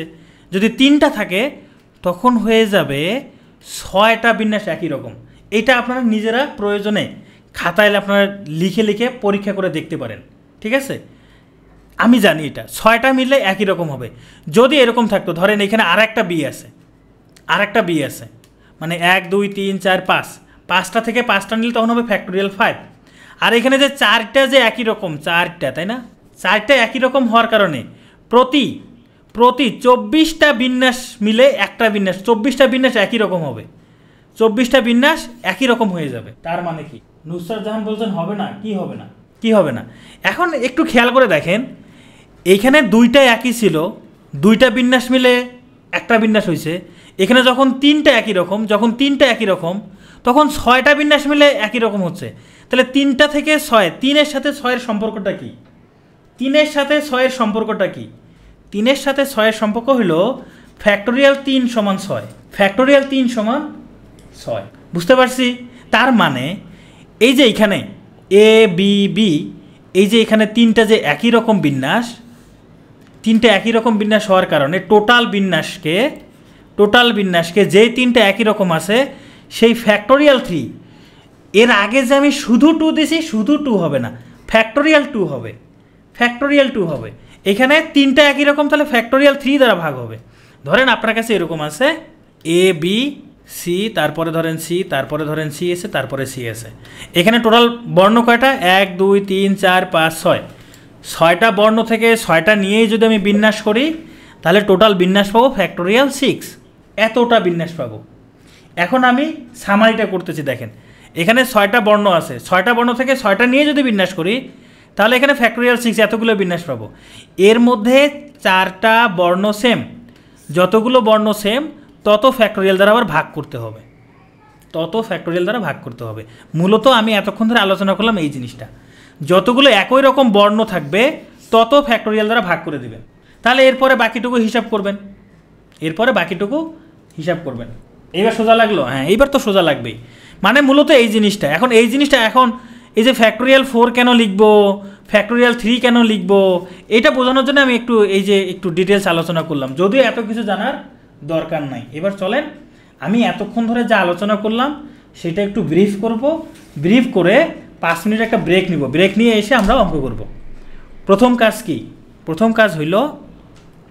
সূত্রটা হইলো, আমরা প্রথম সূত্র শিখব না, আমরা সংখ্যা দিয়ে লিখব। সিকোয়েন্স অনুযায়ী যে কোনো জায়গায় থাকলে হবে, সমস্যা নাই। ধরেন আমার কাছে আছে 5p3, এটার অর্থ হচ্ছে 5 × 4 × 3, ঠিক আছে? তাহলে আমরা এইটাকে লিখতে পারি এইভাবে, অথবা যদি আমার কাছে এই থাকে 5p5, তাহলে এটাকে আমরা লিখতে পারবো ফ্যাক্টোরিয়াল 5, ঠিক আছে? আবার ধরেন আমার কাছে এরকম 4টা বর্ণ আছে, এই 4টা বর্ণ নিয়েই আচ্ছা একজন বলছেন ধরেন এরকম আছে, ধরেন বি আছে, এ আছে, বি আছে, এখানে 4টা বর্ণ আছে, 4টা বর্ণ থেকে 4টা বর্ণ নিয়ে যদি আমি বিন্যাস করি তাহলে টোটাল বিন্যাস হবে ফ্যাক্টোরিয়াল 4। এর মধ্যে যে 3টা একই রকম আছে তাহলে ফ্যাক্টোরিয়াল 3 দ্বারা ভাগ। এতক্ষণ ধরে আলোচনা করলে আমরা এইটুকু জিনিস শিখছি। এইটুকু নিয়ে কারো কোনো আর অসুবিধা আছে? এইটুকু যদি শিখতে পারেন তাহলে আজকের বিন্যাসে যত অঙ্ক আছে সব আপনারা পারবেন, কোনো অঙ্কতে আপনারা আটকাবেন না। একজন প্রশ্ন করছেন যে স্যার যদি এরকম থাকে এ বি তখন কি হবে? এখানে টোটাল 4টা বর্ণ আছে, 4টা বর্ণ থেকে 4টা বর্ণ নিয়ে যদি বিন্যাস করি ফ্যাক্টোরিয়াল 4। এখানে দেখেন 2টা এ আছে, তাহলে ফ্যাক্টোরিয়াল 2 দ্বারা ভাগ, আবার 2টা বি আছে, তাহলে আরও ফ্যাক্টোরিয়াল 2 দ্বারা ভাগ। বুঝতে পারছি? এইটুকু বুঝতে পারলেই এনাফ। তাহলে বিন্যাস মানে আসলে কি? বিন্যাস মানেই হচ্ছে সাজানো। হ্যাঁ, তাহলে বিন্যাস মানে কি? বিন্যাস মানে হলো সাজানো। ব্যাপারটা কি? সাজানো ব্যাপারটা হচ্ছে ধরেন আমি এর পরে বি তারপরে সি রাখি, এইটা যেমন একটা সেট, সাজানোর সেট। আমি যদি এর পরে সি তারপরে বি রাখি, এটা কিন্তু আলাদা একটা। হ্যাঁ, তাহলে এগুলো এই যে জায়গার মানে একটার জায়গায় আরেকটা একটু চেঞ্জ হয়ে গেলে আমরা নতুন একটা বিন্যাস পাচ্ছি। এটা একটা বিন্যাস, এটা আরেকটা বিন্যাস, নতুন বিন্যাস পাচ্ছি। ওকে, তাহলে চলেন আমরা প্রথম টাইপ করি সবগুলো বর্ণ বা বস্তু নিয়ে বিন্যাস, মানে যতগুলো বর্ণ থাকবে সবগুলো নিয়েই বিন্যাস। যেমন দেখেন এখানে অ্যাপ্লিকেশন শব্দটির সবগুলো অক্ষর নিয়ে কত প্রকারে সাজানো যায়। এখানে অক্ষর কয়টা আছে? অক্ষর আছে 1 2 3 4 5 6 7 8 9 10 11, 11টা অক্ষর আছে। তাহলে সবগুলো অক্ষর নিয়ে যদি আমি বিন্যাস করি তখন হবে কত? ফ্যাক্টোরিয়াল 11। সবগুলো অক্ষর নিয়ে বিন্যাস করলে ফ্যাক্টোরিয়াল 11। এর মধ্যে দেখেন একই রকম বর্ণ কে কে আছে? এ আছে 2টা, তাই না? 2টা এ আছে, তাহলে ফ্যাক্টোরিয়াল 2 দ্বারা ভাগ। তারপরে পি আছে 2টা, পি আছে 2টা, তাহলে আরও একটা ফ্যাক্টোরিয়াল 2 দ্বারা ভাগ। এরপর আই আছে 2টা, যে আই আছে 2টা, আরও একটা ফ্যাক্টোরিয়াল 2 দ্বারা ভাগ। এই হলো অ্যান্সার, এটাই অ্যান্সার।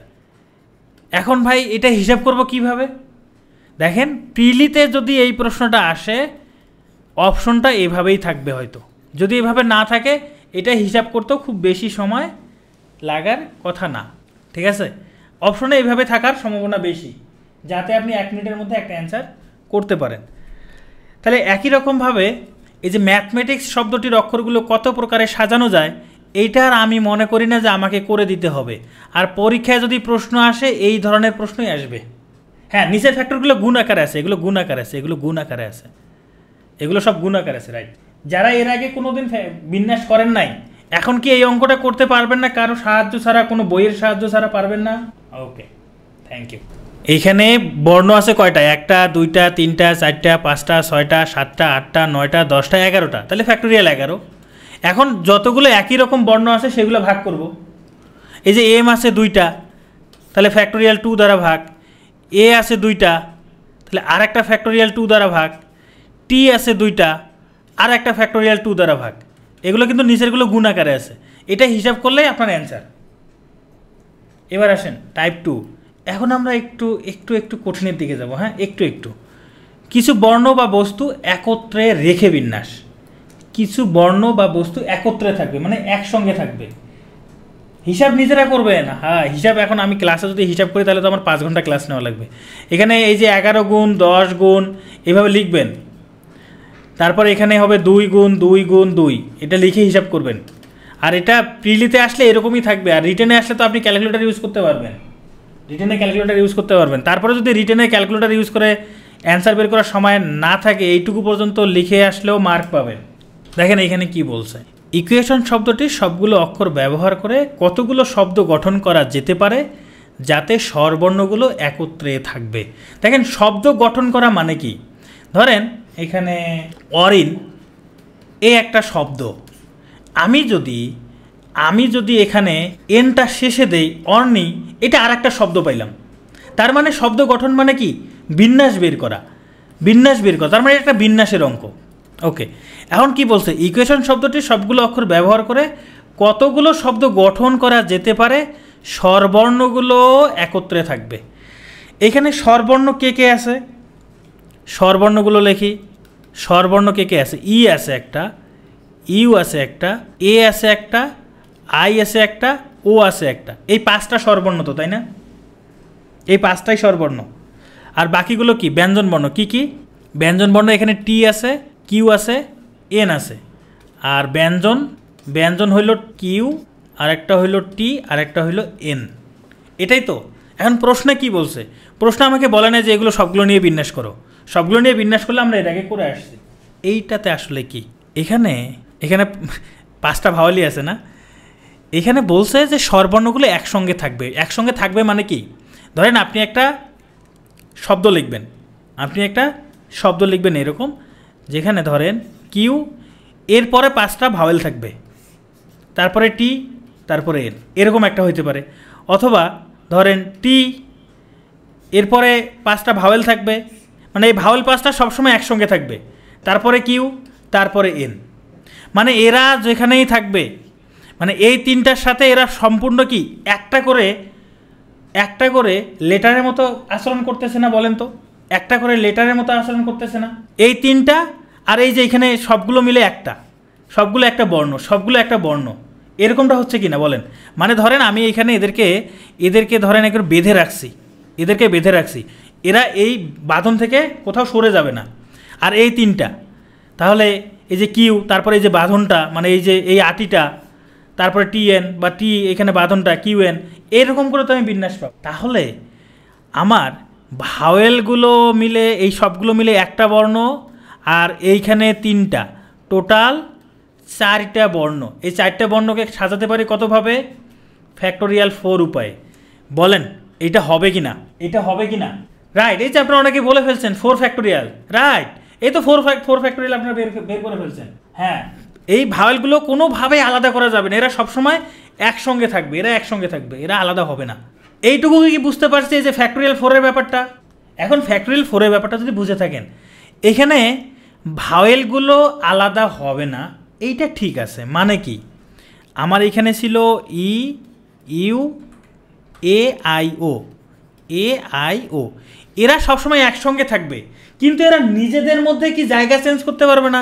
ধরেন আমি প্রথমে ইউ লিখলাম, তারপরে এ লিখলাম, তারপরে ই লিখলাম, তারপরে আই লিখলাম, তারপরে ও লিখলাম, হইতে পারে কি না? এরা নিজেদের মধ্যে হইতে পারে না চেঞ্জ? নিজেদের মধ্যে হইতে পারে কি না? নিজেদের মধ্যে হইতে পারে। তাহলে নিজেদের মধ্যে কত উপায় হইতে পারে? 1টা 2টা 3টা 4টা 5টা। নিজেদের মধ্যে ফ্যাক্টোরিয়াল 5 উপায় হইতে পারে। নিজেদের মধ্যে ফ্যাক্টোরিয়াল 5 উপায় হইতে পারে। তার মানে আমি যে এখানে এই যে এখানে যে আটিটা রাখলাম, এখানে ই, ইউ, এ আই ও এরা থাকবে সব সময়। এখানে ই, ইউ, এ আই ও, এই আটিটাকে একটা বর্ণ, আর এই যে 1টা 2টা 3টা এই যে 4টা বর্ণ, এই 4টা বর্ণকে সাজাতে পারি ফ্যাক্টোরিয়াল 4 উপায়ে। আবার এই আটির ভিতরে এই যে বাঁধনের ভিতরে যে 5টা আছে, এদেরকে আবার আমি সাজাতে পারি ফ্যাক্টোরিয়াল 5 উপায়ে। এইটা আর এইটা 2টা, তখন কি হবে বলেন তো? এবার গুণ হবে না যোগ হবে? এবার গুণ হবে, কারণ এই যে ফ্যাক্টোরিয়াল 5 এটা তো সম্পূর্ণ একটা শব্দ না, ফ্যাক্টোরিয়াল 5 সম্পূর্ণ একটা শব্দ না, ফ্যাক্টোরিয়াল 4 সম্পূর্ণ একটা শব্দ না। আমি শুধু এখানে একটা কি আটি ধরে রাখছি, আমি এটাকে প্রত্যেকটা আলাদা আলাদা করি নাই। তার মানে আমাকে যে ফ্যাক্টোরিয়াল 5-এর সাথে আর কি করতে হবে? যে ফ্যাক্টোরিয়াল 4 গুণ করতে হবে। এটা হিসাব করলেই অ্যান্সার পেয়ে যাবেন। দেখেন এখানে কি বলছে, ম্যাথমেটিক্স শব্দটির বর্ণগুলোকে কতভাবে সাজানো যায় যেন স্বরবর্ণগুলো একসাথে থাকে। তাহলে স্বরবর্ণ আর ব্যঞ্জন বর্ণগুলোকে তাহলে আমরা আলাদা করি, আমরা ভাওয়েলগুলোকে আলাদা করি। ভাওয়েলগুলো কী কী আছে? এখানে এ আছে, এই যে এ লিখলাম, তারপরে ই আছে, ই লিখলাম, তারপরে আবার এ আছে, এ লিখলাম, তারপরে আই আছে, আই লিখলাম। এই ম্যাথমেটিক্স শব্দটার মধ্যে ভাওয়েল এই কটা আছে, আর কনসোনান্ট কী কী আছে? এম আছে, টি আছে, এম টি, তারপরে এইচ, এম টি এইচ, তারপরে আছে এম টি সি এস। কয়টা হয়েছে? 1 2 3 4 5 6 7 8 9 10 11, হ্যাঁ 11টা। ভাওয়েল এবং কনসোনান্টটা আলাদা করলাম। এর আগে কি সেম ছিল? এটাতে সেম তো নাই, এখানে তো সবগুলো আলাদা আলাদা না, এখানে তো সবগুলো আলাদা আলাদা, এখানে তো ভাগ হবে না। এইটাতে আসেন, এইটাতে আমরা এখন করি। এটাতে যেহেতু সেম আছে, আমরা ভাগ করা লাগলে ভাগ করবো, অসুবিধা কোথায়? সমস্যা নাই। প্রশ্ন কি বলছে? এই স্বরবর্ণগুলো একসঙ্গে থাকবে। আচ্ছা, এই স্বরবর্ণগুলোকে যদি আমি এক্স ধরে নেই, স্বরবর্ণগুলোকে এক্স ধরলাম, কি ধরলাম? এক্স। তার মানে যেহেতু সবাই একসঙ্গে থাকবে, এদেরকে আমি একটা ধরেন একটা বক্সের মধ্যে রেখে এই বক্সের নাম দিলাম এক্স। মানে এদের সাথে শব্দ গঠন করবে কি এসে? এই এক্স এসে। তাহলে শব্দগুলো কী কী হইতে পারে? তার মানে এখানে আর একটা কী থাকতে পারে? এক্স থাকতে পারে। এখন বর্ণ কয়টা হইলো বলেন? 1 2 3 4 5 6 7, 7টা কনসোনান্ট। আর এই যে এখানে যে আমি ভাওয়েলগুলোকে একটা বর্ণ হিসাবে ধরে নিছি, এই একটা, তাহলে টোটাল কয়টা হইলো? 8টা কি না? টোটাল 8টা। এই 8টা বর্ণ আমি সাজাতে পারি ফ্যাক্টোরিয়াল 8 উপায়ে। এর মধ্যে আবার এম আছে কয়টা? এম আছে 2টা, তাহলে ফ্যাক্টোরিয়াল 2 দ্বারা ভাগ। টি আছে 2টা, এই ফ্যাক্টোরিয়াল 2 দ্বারা ভাগ। এখন বলেন এই যে এই 8-এর হিসাবটা কি বুঝতে পারছেন? এই 8-এর হিসাবটা মানে যেগুলো একত্রে রাখতে বলছে সেগুলোকে আমি একটা মাত্র বর্ণ ধরছি, যেগুলোকে একত্রে রাখতে বলছে সেগুলোকে একটা বর্ণ ধরে বাকি বর্ণ হয় কয়টা আমার? 8টা। সেই 8টার বিন্যাস করলাম। রন্ধনী বুঝতে পারছেন? ওকে। এখন আমাকে ভাওয়েলগুলো একসঙ্গে রাখতে বলছে, ঠিক আছে, এরা একসঙ্গে থাকবে, কিন্তু এরা তো নিজেদের মধ্যে বিন্যাস হইতে পারবে। এই যে এই বক্সের মধ্যে এরা নিজেরা বিন্যাস হইতে পারবে না, পারবে কি না বলেন? এরা নিজেরা বিন্যাস হইতে পারবে না। তাহলে এরা কতভাবে বিন্যাস হইতে পারে? 1 2 3 4 ফ্যাক্টোরিয়াল 4 ডিভাইডেড বাই এখানে দুইটা এ আছে, এই যে দুইটা একই বর্ণ আছে, তাহলে ফ্যাক্টোরিয়াল 2। তখন এই যে এরা আবার নিজেদের মধ্যেই একটা বিন্যাস হচ্ছে, তাহলে এটা গুণ হবে ফ্যাক্টোরিয়াল 4 ডিভাইডেড বাই ফ্যাক্টোরিয়াল 2। বুঝতে পারছি এটা? এবার বুঝতে পারছি তো একত্রে রেখে কিভাবে বিন্যাস করব। তাহলে এখানে পরের যে অঙ্কগুলো আছে এগুলো আপনারা নিজেরা করবেন, ঠিক আছে? এই অঙ্কটা তাহলে নিজেরা করবেন, যে স্বরবর্ণগুলো একত্রে কীভাবে রাখা যায় সেটা আপনারা নিজেরা করবেন। আশা করি এখন পারবেন এগুলো। এই যে লিডিং শব্দটির বর্ণগুলো কতভাবে সাজানো যায়, স্বরবর্ণগুলো একত্রে থাকবে, এগুলো নিজেরা করবেন। এবার তাহলে আমরা পরের টাইপে চলো। আগেরটা ছিল একত্রে রেখে, এইবার বলছে একত্রে যদি না রাখতে চাই তাহলে কেমন হবে। একত্রে না রাখতে চাইলে তাহলে কেমন হবে? আমি যদি সবগুলো অঙ্ক করাই তাহলে এখানে অঙ্ক আর যতগুলো অঙ্ক আছে আমার ক্লাস আরও 3 ঘন্টা হবে। এখন একই টাইপের 100টা অঙ্ক করাইতে লাভ নাই। যেমন এই অঙ্কটা বলছে যে স্বরবর্ণগুলো এবার একত্রে না রেখে, একটু আগে আমি অঙ্ক করছি কি এখানে একত্রে ছিল, এটা অ্যান্সারটা কি একত্রে ছিল, এখানে একত্রে আছে, স্বরবর্ণগুলো একত্রে আছে। এই প্রশ্ন বলছে একত্রে রাখা যাবে না, একত্রে রাখা যাবে না। দেখেন আরেকটা করাইতে বলছেন, তো আমরা এইটা করি। এইসব বাদ দেন, এত ঝামেলা বাদ দেন। এই শব্দটার সবগুলো অক্ষর নিয়ে যদি বিন্যাস করেন তাহলে কি হবে? এখানে শব্দ আছে কয়টা? 1টা 2টা 3টা 4টা 5, 1 2 3 4 5 6 7 8টা। তাহলে আমি সবগুলো বর্ণ নিয়ে যদি বিন্যাস করি তাহলে ফ্যাক্টোরিয়াল 8 পাবো। কোনো ডাবল বর্ণ আছে এখানে? নাই না, কোনো ডাবল বর্ণ নাই, ঠিক আছে। এটুকু কি বুঝতে পারছেন কি না? আমি যদি অ্যাবজুরিং এই শব্দটার সবগুলো বর্ণ নিয়ে বিন্যাস করি, এটার অ্যান্সার ফ্যাক্টোরিয়াল 8। এটা বুঝতে পারছেন কি না? এটা বুঝতে পারছেন। এখন আরেকটা প্রশ্ন আপনার কাছে।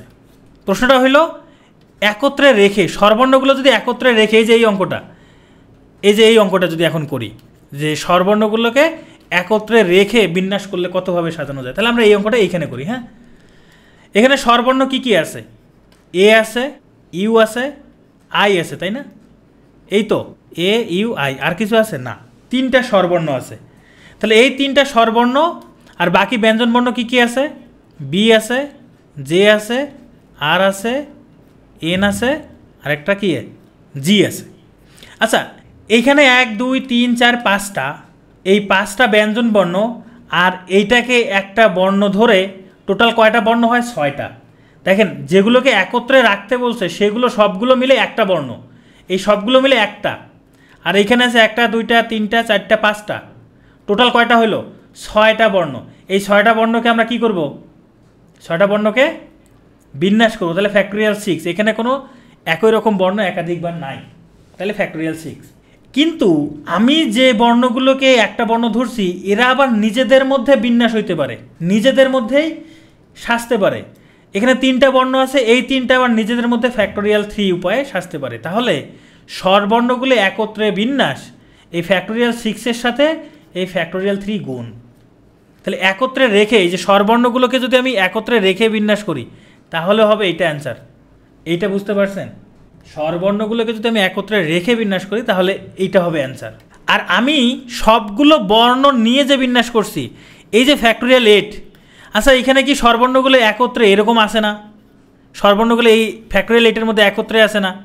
আবার একত্রে নাই এরকমও তো আছে, একত্রে না রেখে এরকমও আসে না? আছে কি না বলেন? এই ফ্যাক্টোরিয়াল 8-এর মধ্যে আছে। মানে আমি সবগুলো নিয়ে যখন বিন্যাস করছি, এই বিন্যাসের মধ্যে সব প্রকারই আছে, কোনো প্রকার বাদ নেই। স্বরবর্ণগুলো একত্রে এরকমও আছে, স্বরবর্ণগুলো একত্রে নাই এরকমও আছে, ব্যঞ্জন বর্ণগুলো একত্রে এরকমও আছে, ব্যঞ্জন বর্ণগুলো একত্রে নাই এরকমও আছে। তার মানে এখানে সব প্রকার আছে। আর এইখানে কি আছে বলেন তো? এইখানে একত্রে আছে, এটাতে একত্রে আছে, এটাতে একত্রে আর একত্রে নাই, দুইটাই আছে। তার মানে আমাকে যদি বলে একত্রে না রেখে, তাহলে আমি যদি ফ্যাক্টোরিয়াল 8 থেকে, এখানে তো সব প্রকারই আছে, তার মধ্যে যদি একত্রে যেগুলো আছে সেগুলো বাদ দেই, তাহলে কি অবশিষ্ট থাকবে? একত্রে না রেখে যতগুলো সেইটা অবশিষ্ট থাকবে। তার মানে এইখানে হিসাব করলে যেটা পাবো সেটাতে কি স্বরবর্ণগুলো একত্রে নাই।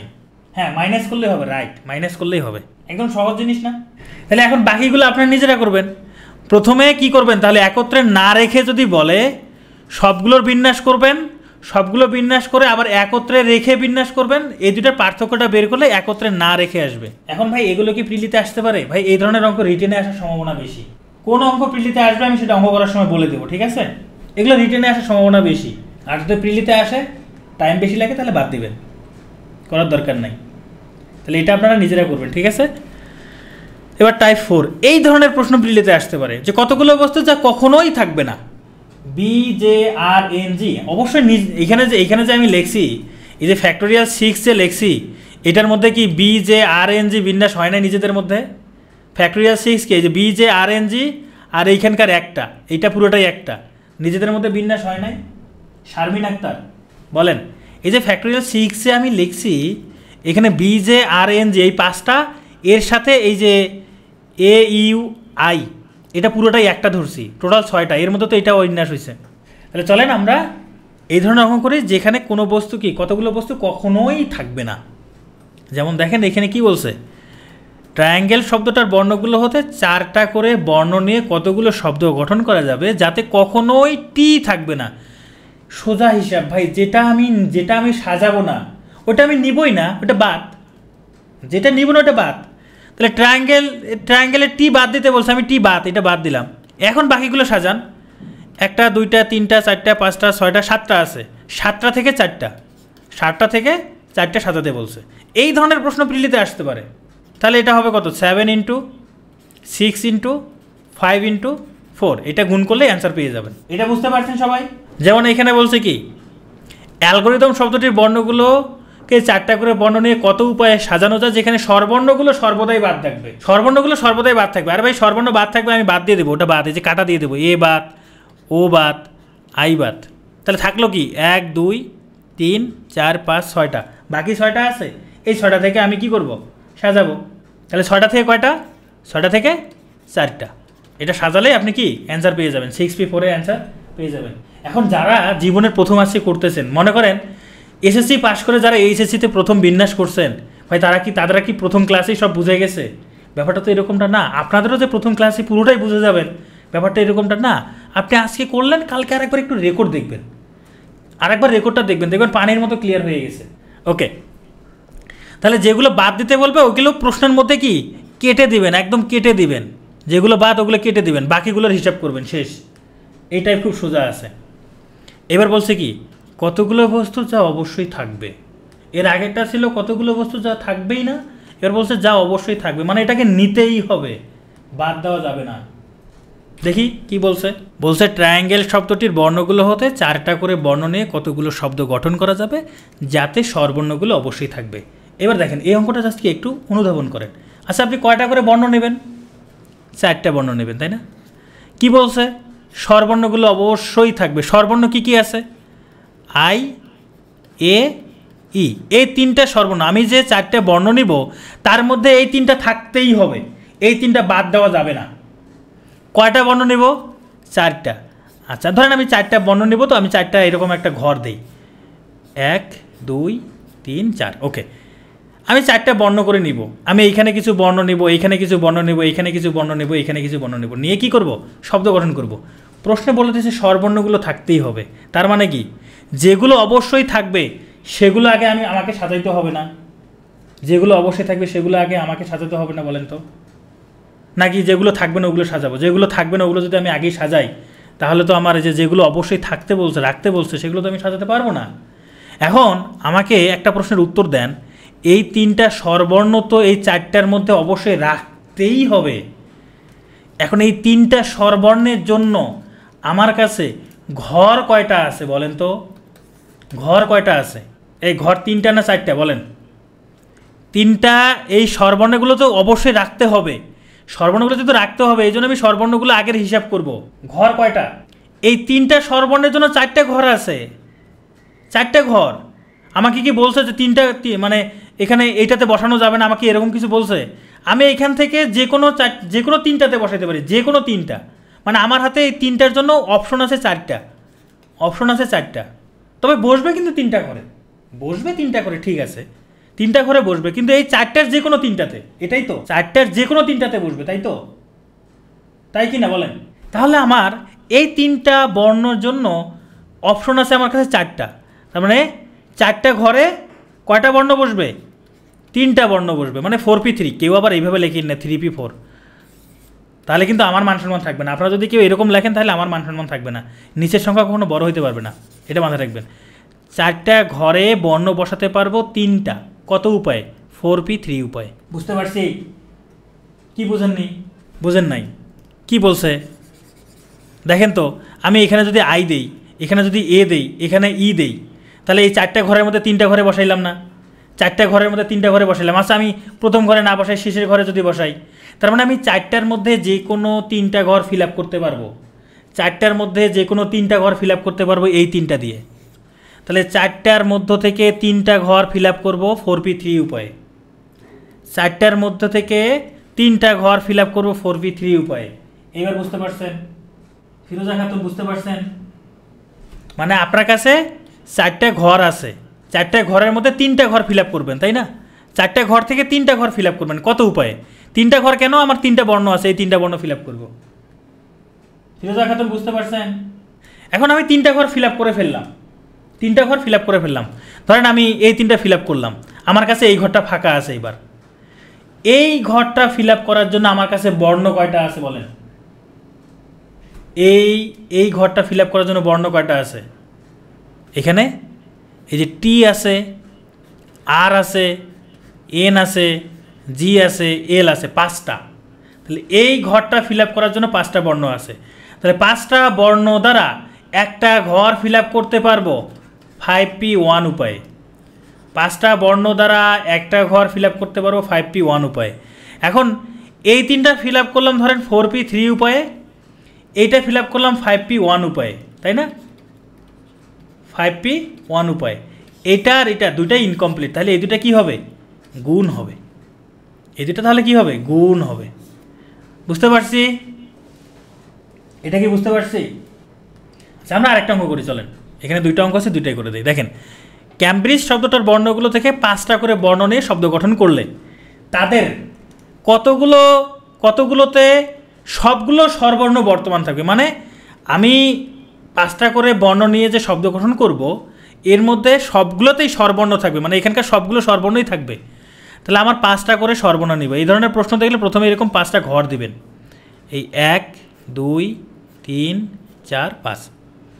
এখন স্বরবর্ণ কী কী আছে? স্বরবর্ণগুলো যেহেতু আমাকে রাখতেই হবে, এখানে বলে দিছে সবগুলো স্বরবর্ণ থাকতে হবে, এই বর্তমান থাকবে মানে থাকতেই হবে। কী কী আছে? এ আছে, আই আছে, ই আছে, আর কিছু আছে? এ আই ই, হ্যাঁ 3টা। তাহলে এই যে 3টা বর্ণ কয়টা ঘরে বসবে? 3টা বর্ণের জন্য ঘর আছে 5টা। তাহলে 5টা ঘরে 3টা বর্ণ কত উপায়ে বসাতে পারবো? 5p3 উপায়ে। আমাকে বলছে স্বরবর্ণগুলো রাখতে হবে, তাহলে স্বরবর্ণের কাজটা আগে সেরে ফেলি। 5টা ঘরে, এই যে 5টা ঘর আছে আমার কাছে, এই 5টা ঘরে 3টা বর্ণ 5p3 উপায়ে রাখতে পারবো। তাহলে 3টা ঘর রাখার পর আমার কাছে 2টা ঘর অবশিষ্ট থাকবে। কয়টা ঘর? 2টা ঘর। সেই 2টা ঘরে কে বসবে? সেই 2টা ঘরে ব্যঞ্জন বর্ণ বসবে। সি বসতে পারে, এম বসতে পারে, বি বসতে পারে, আর বসতে পারে, ডি জি, এগুলোই তো বসতে পারে। মানে কয়টা? 1 2 3 4 5 6। তাহলে বাকি 2টা ঘরে এই 6টা বর্ণ, তাহলে 6টা বর্ণ 2টা ঘরে কত উপায়ে বসতে পারে? 6p2 উপায়ে। তাহলে এই 5p3 সাথে 6p2 গুণ করে দিলে অ্যান্সার পেয়ে যাবেন। তাহলে যেগুলো থাকবে অবশ্যই রাখতে হবে, তাহলে সেগুলোর আগে হিসাব করে বাকি ঘরগুলোতে বাকি বর্ণগুলো বসাবেন, পেয়ে যাবেন আশা করি। লেনিন কি ভিআইপি লেনিন নাকি যেন কে একটা নাম দেখলাম, ভিআই লেনিন। আপনি বুঝতে পারছেন? এবার এখানে 5 4 3 2 1 না, এখানে যে 5p3 কে আপনি লিখতে পারেন 5 × 4 × তারপরে কত 3, আর 6p2 কে 6 × 5, এটা হিসাব করলে অ্যান্সার পাবেন। টাইপ 6, কতগুলো বিশেষ বস্তু কিছু বিশেষ স্থানে থাকবে, মানে এরা ভিআইপি, মানে কিছু ভিআইপি। এবার কিছু ভিআইপি আসবে আমাদের অঙ্ক করার সময়, কি কিছু ভিআইপি আসবে। তাহলে ভিআইপিদের জায়গা আগে রেখে দিতে হবে। চলেন আমরা দেখি। যেমন ম্যাথমেটিক্স এর বর্ণগুলো কতভাবে সাজানো যায়, যখন প্রথমে টি এবং শেষে টি থাকবে। প্রথমে টি এবং শেষে টি থাকবে। এই 2 কেন হইল? কোথায় 2? এই এতক্ষণে 2 এর, এখানে 3টা ঘর ফিল আপ করার পর এই যে 5টা ঘর আছে, 1টা 2টা 3টা 4টা 5টার মধ্যে 3টা ঘর ফিল আপ করার পর আর 2টা ঘর বাকি থাকবে, যে কোনো 2টা ঘর বাকি থাকবে, সেই 2টা ঘরে 6টা বর্ণ বসাবো, এই জন্য 2। আচ্ছা চলেন আমরা পরের ম্যাথে যাই। এখানে বর্ণ কয়টা আছে? 1 2 3 4 5 6 7 8 9 10 11। তার মানে আমাকে এখানে লাইন সোজা হয় না কেন, এখানে আমার 11টা ঘর আছে, এর মধ্যে ভিআইপি 2জন আছে। এই ভিআইপি 2জন কে বলেন তো? 1 2 3 4 5 6 7 8 9 10 11। ভিআইপি 2জন টি। এরা কি বলছে? একজন প্রথমে টি থাকবে, একজন শেষে টি থাকবে। শেষ, প্রথমে টি শেষে টি আছে, আমরা রেখে দিলাম। তাহলে টি এর হিসাব শেষ, টি এর হিসাব শেষ। বাকি যারা আছে এখন তাদের হিসাব করেন। বাকি 1 2 3 4 5 6 7 8 9টা আছে, বাকি 9টা ফ্যাক্টরিয়াল 9 উপায়ে সাজাতে পারি, বাকি 9টা ফ্যাক্টরিয়াল 9 উপায়ে সাজাতে পারি। এর মধ্যে এম আছে 2টা, তাহলে ফ্যাক্টরিয়াল 2 দ্বারা ভাগ। এরপরে এ আছে 2টা, ফ্যাক্টরিয়াল এ দ্বারা ফ্যাক্টরিয়াল 2 দ্বারা ভাগ। এটা হিসাব করলে অ্যান্সার। বুঝতে পারছি এটা? আচ্ছা, যদি এরকমটা থাকে যে ধরেন প্রথমে এইচ শেষে এস, ধরেন প্রথমে এইচ শেষে এস, তাহলে অ্যান্সারটা কী হবে? টি 2টা কেন যোগ করবেন? আমি প্রথমে আর শেষে রেখে দিছি, এদের তো আর কোনো কি নাই, এদের তো বিন্যাস নাই, এরা তো ফিক্সড, এরা ফিক্সড। অ্যান্ড বাকিদের বিন্যাস করবো, বাকিদের সাজাবো। টি কই গেল? প্রশ্নে বলে দিচ্ছে টি প্রথমে আর শেষে থাকবে, এই যে টি প্রথমে আর শেষে, এদের ঘর ফিক্সড, অ্যান্ড বাকি ঘরগুলোতে বাকিরা বসবে, এদের কোনো কাজ নাই। তখন কি সেম হবে? না। দেখেন প্রথমে যদি এইচ শেষে যদি এস বলে, তাহলে প্রথমে আমি এখানে এইচ দিব, শেষে এস দিব, দিয়ে বাকিগুলো সাজাবো। বাকি ফ্যাক্টোরিয়াল 9 ডিভাইডেড বাই, তখন থাকবে ফ্যাক্টোরিয়াল 2 ফ্যাক্টোরিয়াল 2 ফ্যাক্টোরিয়াল 2। কেন? এই 2টা এম এর জন্য ফ্যাক্টোরিয়াল 2, 2টা টি এর জন্য ফ্যাক্টোরিয়াল 2, আর 2টা এ এর জন্য ফ্যাক্টোরিয়াল 2। নিচে আরেকটা ফ্যাক্টোরিয়াল 2 বেশি হবে? না না না, নিচে আরেকটা 2 ফ্যাক্টোরিয়াল বেশি হবে না। এটা ঠিক আছে, এটা ঠিক আছে। শোনেন, আপনারা প্যাচ লাগাচ্ছেন কোথায়? এই যে টি প্রথমে আর শেষে, এরা কি ফিক্সড, এদের কোনো পরিবর্তন নাই, প্রথমে এবং শেষে টি ফিক্সড। মানে ওই যে আমরা একটু আগে বলছিলাম না যে কিছু বাদ যাবে, মনে করেন এই টি 2টা বাদ গেছে, এই টি 2টা বাদ গেছে, মানে এদেরকে বাদ দিয়ে এখন এইখানে কি কি বসবে সেটার হিসাব করতে বলছে। বুঝতে পারছি এবার? হ্যাঁ, ফার্স্টে এইচ আর শেষে যদি ধরেন ফার্স্টে এইচ আর শেষে যদি এস হয়, তখন এখানে টি এর জন্য আমরা 2 কাউন্ট করব, তখন টি এর জন্য 2 কাউন্ট করব। ওকে ওকে, বুঝতে পারছি। ওকে, এটার হিসাব একজন করে চাইছেন, এটার হিসাব যদি করি তাহলে এখানে কি হবে? 9 × 8 × ফ্যাক্টোরিয়াল 7 আর নিচে 4, এই 4 দ্বারা 8কে ভাগ করলে কত হয়? 2। তার মানে 18 গুণ ফ্যাক্টোরিয়াল 7।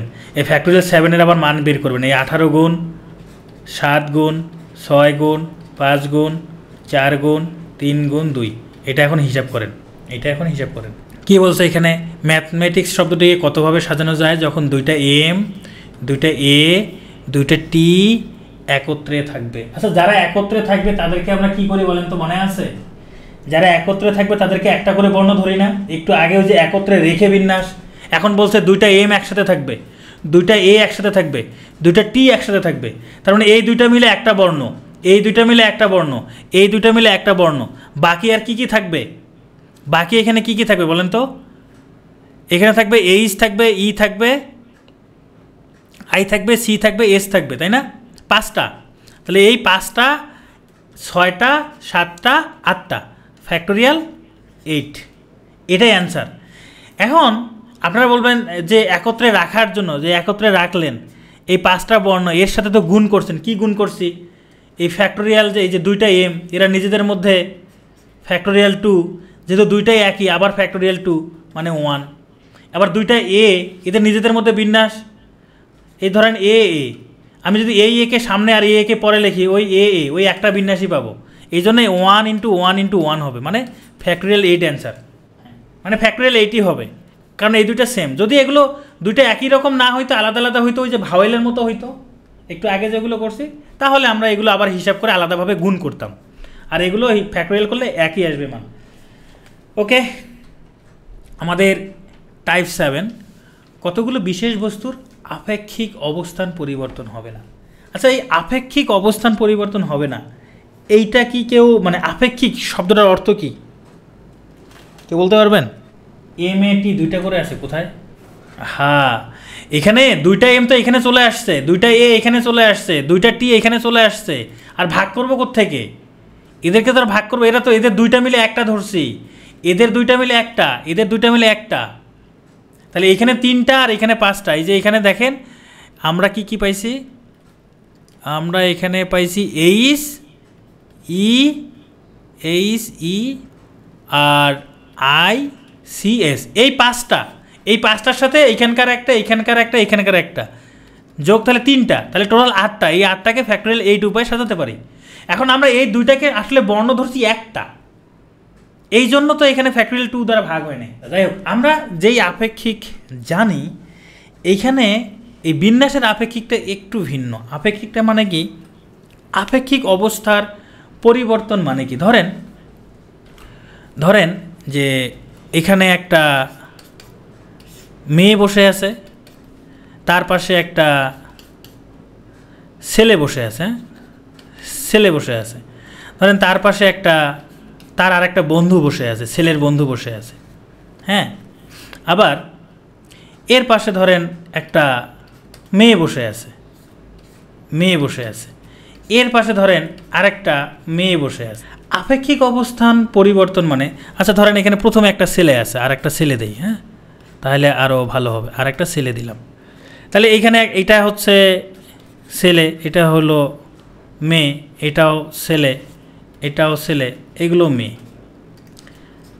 কি বলছে এখানে? আপেক্ষিক অবস্থান পরিবর্তন হবে না। আপেক্ষিক অবস্থান পরিবর্তন হবে না মানে এই যে সিটগুলো যে আছে, ছেলেদের সিটে শুধুমাত্র ছেলেরাই বসতে পারবে, মেয়েদের সিটে শুধুমাত্র মেয়েরাই বসতে পারবে। কোনো কারণে এই মেয়েটা এই ছেলেটার সিটে বসতে পারবে না, অথবা এই ছেলেটা এই মেয়ের সিটে বসতে পারবে না। আমি কি বোঝাতে পারছি? আপেক্ষিক মানে এইখানে এই ম্যাথের ক্ষেত্রে আপেক্ষিক অবস্থান পরিবর্তন করবে না মানে ছেলেদের সিট ছেলেরা নিজেদের মধ্যে পরিবর্তন করতে পারবে, মেয়েদের সিট মেয়েরা নিজেদের মধ্যে পরিবর্তন করতে পারবে, কিন্তু কোনো ছেলের সিটে গিয়ে মেয়েরা বসতে পারবে না, কিংবা কোনো মেয়ের সিটে গিয়ে কোনো ছেলেরা বসতে পারবে না। ব্যাপারটা কি আপনারা বুঝতে পারছেন কি না? এটাকে ক্লিয়ার করেন। ফিক্সড না, এখানে পুরোপুরি ফিক্সড না, মানে এরা জায়গা পরিবর্তন করতে পারে। যে বি, মানে আমি একটু কালার দেই, তাহলে মেয়েরা একটু কালার পছন্দ করে, তো এই যে এই কালারফুল জায়গাগুলোতে শুধু মেয়েরাই বসতে পারবে, এই কালারলেস জায়গাগুলোতে শুধু ছেলেরা বসতে পারবে। বুঝতে পারছেন? তার মানে কি, ছেলেরা নিজেদের মধ্যে বিন্যাস হইতে পারবে, মেয়েরা নিজেদের মধ্যে বিন্যাস হইতে পারবে, কিন্তু ছেলে আর মেয়ে একসঙ্গে আবার বিন্যাস হইতে পারবে না, এটা নিষেধ। বুঝতে পারছি কি না? হ্যাঁ, এই যে সুন্দর একটা কথা বলছে পিহু, একটা কথা বলছে, আপনার ওই যে হাই স্কুলে বয়েজ এবং গার্লস যে একই স্কুল ছিল, ছেলেদের সিটে ছেলেরাই বসতো, মেয়েদের সিটে মেয়েরাই বসতো, কখনো কি ছেলেদের মাঝে গিয়ে মেয়েরা বসতো, বা মেয়েদের মাঝে গিয়ে ছেলেরা বসতে পারতো না। কিন্তু তার মানে ওইখানে ওই মাধ্যমিকে যে আপনারা যে ক্লাসগুলো করছেন, ওইখানে ছেলেদের আপেক্ষিক অবস্থান পরিবর্তন করতে পারতো, মানে নিজেদের মধ্যে নিজেরা পরিবর্তন করতে পারতো, মানে আপেক্ষিক অবস্থান পরিবর্তন করতো না। বুঝতে পারছে কি? তাহলে এবার এইটুকু বুঝতে পারলে এবার আমরা একটু অঙ্ক করি। দেখেন এখানে বলছে ট্রায়াঙ্গেল শব্দটি স্বরবর্ণ এবং ব্যঞ্জনবর্ণের আপেক্ষিক অবস্থান পরিবর্তন না করে। মানে কি? স্বরবর্ণ এবং ব্যঞ্জনবর্ণ আপেক্ষিক অবস্থান পরিবর্তন করবে না মানে স্বরবর্ণের জায়গাটাতে যেখানে স্বরবর্ণ বসছে সেখানে ব্যঞ্জনবর্ণ বসতে পারবে না, যেখানে ব্যঞ্জনবর্ণ বসছে সেখানে স্বরবর্ণ বসতে পারবে না। তার মানে স্বরবর্ণগুলো নিজেদের মধ্যে বিন্যাস করবে, ব্যঞ্জনবর্ণ তারা নিজেদের মধ্যে বিন্যাস করবে। বুঝতে পারছি কি না বলেন? তাহলে এখান থেকে আমরা বুঝতে পারছি যে স্বরবর্ণগুলোকে আলাদাভাবে বিন্যাস করব, ব্যঞ্জনবর্ণগুলোকে আলাদাভাবে বিন্যাস করব, তাই না? এখানে দেখেন আমাদের ব্যঞ্জনবর্ণ কি কি আছে? টি আছে, আর আছে, এন আছে, টি আর এন, তারপরে জি আছে, এল আছে। আর ব্যঞ্জনবর্ণ কি কি আছে? ব্যঞ্জনবর্ণ আছে আই, তারপরে আছে এ, তারপরে আছে ই। এটাই তো। তার মানে এরা নিজেদের মধ্যে জায়গা পরিবর্তন করতে পারে। মানে কি? দেখেন আমি যে শব্দটা লিখছি যে triangle, T R I A N G L E, যে কোনোভাবে বিন্যাস করেন না কেন এই যে টি, প্রথমে যে টি আছে, প্রথমে এসে কখনো কোনো ভাওয়েল বসতে পারবে না, মানে এখানে কখনো আই বসতে পারবে না। তবে হ্যাঁ, এখানে আর বসতে পারবে, এখানে এন বসতে পারবে, এখানে জি বসতে পারবে, এল বসতে পারবে, কিন্তু কোনো ভাওয়েল এসে এখানে বসতে পারবে না। কিংবা এই যে শেষে দেখেন এই যে একটা ভাওয়েল আছে, এই ভাওয়েলের জায়গায় কোনো কনসোনান্ট এসে বসতে পারবে না। এটাই বলছে আপেক্ষিক অবস্থান পরিবর্তন না করে। তার মানে ব্যঞ্জন বর্ণগুলো নিজেদের মধ্যে বিন্যাস করবে 1 2 3 4 5 ফ্যাক্টোরিয়াল 5 উপায়ে, স্বরবর্ণগুলো নিজেদের মধ্যে বিন্যাস করবে ফ্যাক্টোরিয়াল 3 উপায়ে। এখন এইটা সবগুলো নিয়ে কিন্তু আমার বিন্যাস হইল না, সবগুলো তখনই হবে যখন এদেরকে আমি যুক্ত করবো, যে ফ্যাক্টোরিয়াল 5 ইন্টু ফ্যাক্টোরিয়াল 3। এইটা কি বুঝতে পারছি আপেক্ষিক অবস্থানটা? এ 5p5 হবে না, হ্যাঁ 5p5 রাইট।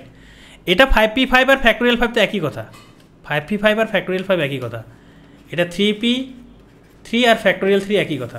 এই প্লাস হবে কেন? প্লাস হবে কেন? ফ্যাক্টোরিয়াল 5 এটা কি সবগুলো বর্ণ আছে এখানে? সবগুলো বর্ণ আছে এখানে? এখানে কি সবগুলো বর্ণ আছে? তাহলে এটাও ইনকমপ্লিট, এটাও ইনকমপ্লিট, দুইটাই ইনকমপ্লিট, তাহলে এখানে গুণ হবে। তাহলে এগুলো এখন আপনারা করবেন, এগুলো আর আমি করাই দিব না। ক্রম পরিবর্তন করবে না। ক্রম মানে কি বলেন তো দেখি? ক্রম শব্দটার অর্থ কি? এই শব্দ দ্বারা কি বুঝি? ক্রম শব্দটা দ্বারা কি বুঝি? সিরিয়াল, রাইট, ধারাবাহিকতা, সিকোয়েন্স। ঠিক আছে, ওকে, থ্যাংক ইউ। তার মানে যার পরে যে আছে সে সেভাবেই থাকবে, যার পরে যে আছে সে সেভাবেই থাকবে, রাইট। দেখেন এখানে বলছে বাংলাদেশ শব্দটির ব্যঞ্জন বর্ণের ক্রম পরিবর্তন না করে কত উপায়ে সাজানো যায়। ব্যঞ্জন বর্ণের ক্রম, ব্যঞ্জন বর্ণগুলো কী কী আছে? বি, বি, তারপরে আছে এন, বি এর পরে এন, এনের পরে জি আছে, জি এর পরে এল আছে, এল এর পরে ডি আছে, ডি এর পরে এস আছে, তারপরে এইচ আছে, তাই না? এগুলো হচ্ছে ব্যঞ্জন বর্ণ। অ্যাডমিশনে কি বলছে? আচ্ছা, অ্যাডমিশন যে প্রশ্নটা আছে সেইখানে ভুল আছে। হ্যাঁ, অ্যাডমিশন শব্দটার অ্যান্সার হবে factorial 4 by factorial 2 into factorial 5 by factorial 2। হ্যাঁ, এটা অ্যান্সার। হ্যাঁ, আপনারা নিজেরা সমাধান করে নেবেন, অ্যান্সারটা বলে দিলাম। বইয়ের মধ্যে ভুল আছে, এটা একটু কারেকশন করে নেন। ওকে, এখানে ক্রম পরিবর্তন করবে না কথাটার অর্থ হচ্ছে বি এর পরে এন, মানে বি যদি এখানে থাকে তারপরে সবসময় এন থাকবেই, এন এর পরে জি থাকবেই, জি এর পরে এল থাকবে, এল এর পরে ডি থাকবে, ডি এর পরে এস থাকবে, এস এর পরে এইচ থাকবে। এটা ফিক্সড, এটা ফিক্সড। মানে আপনি কখনো এন তারপরে বি তারপরে বাকিগুলো লিখতে পারবেন না, এটা লিখলে হবে না, এটা ভুল।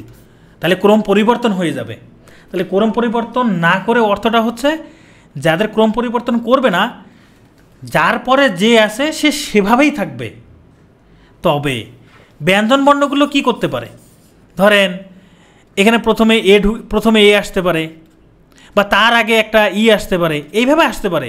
তবে এইভাবেও থাকতে পারে, ধরেন বি, এন, জি, এল, এভাবে পাশাপাশি একসঙ্গে থাকতে পারে।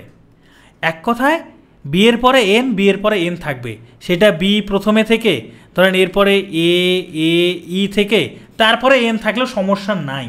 তবে কথাটা হচ্ছে বি এর পরে এন থাকতে হবে, বি এর পরেই থাকবে, বি এর আগে যেতে পারবে না, এনের পরে জি থাকতেই হবে। এটাই হলো ক্রম পরিবর্তন না করে। এখন এই ধরনের অঙ্ক তাহলে আমরা কিভাবে করব?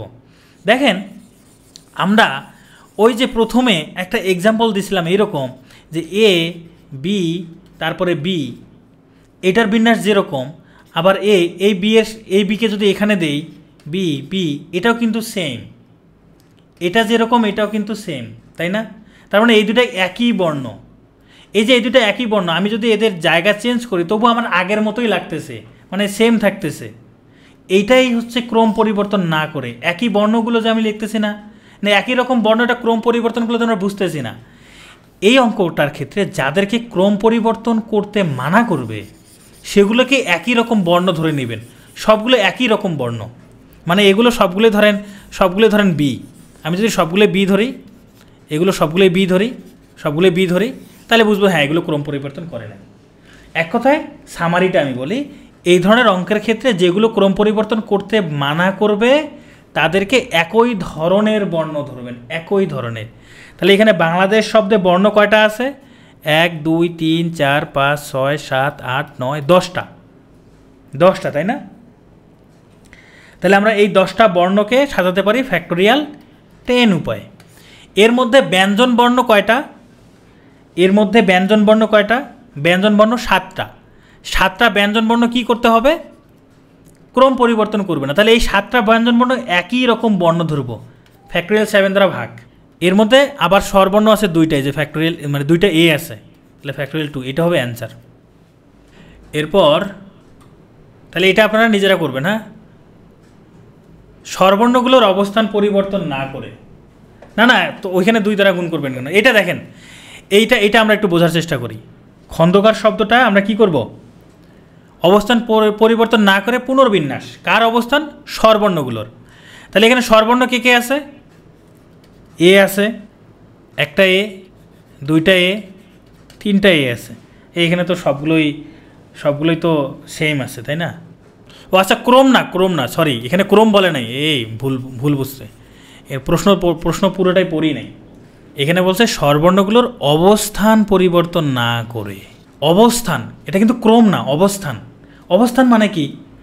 মানে স্বরবর্ণ যেখানে আছে ও এখানে ফিক্সড, এই দ্বিতীয় বর্ণ এ এটা ফিক্সড, এইখানে এ এটা ফিক্সড, এইখানে এ একটা ফিক্সড, মানে এদের কোনো কাজ নাই, বাকিরা জায়গা চেঞ্জ করবে, বাকিরা।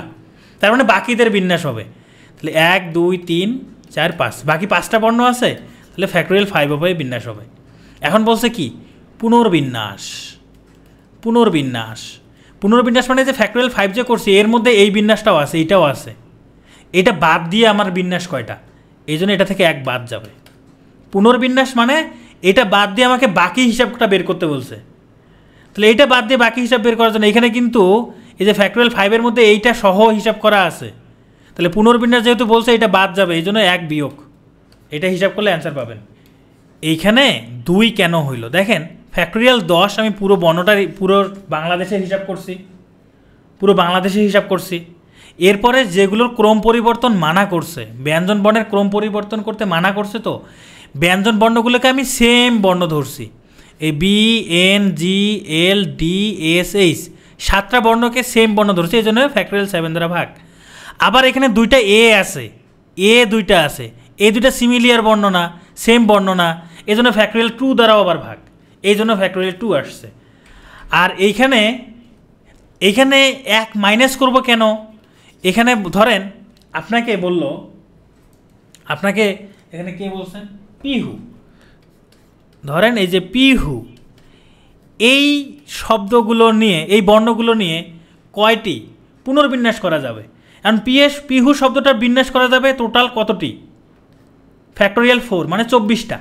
যদি পুনর্বিন্যাস বলে মানে এইটা বাদ দিয়ে এই 24টার মধ্যে কিন্তু পিহু অন্তর্ভুক্ত আছে। এই 24টার মধ্যে আমাকে বলছে, যদি পুনর্বিন্যাস বলে আমাকে বলছে এই পিহু বাদ দিয়ে হিসাব করো।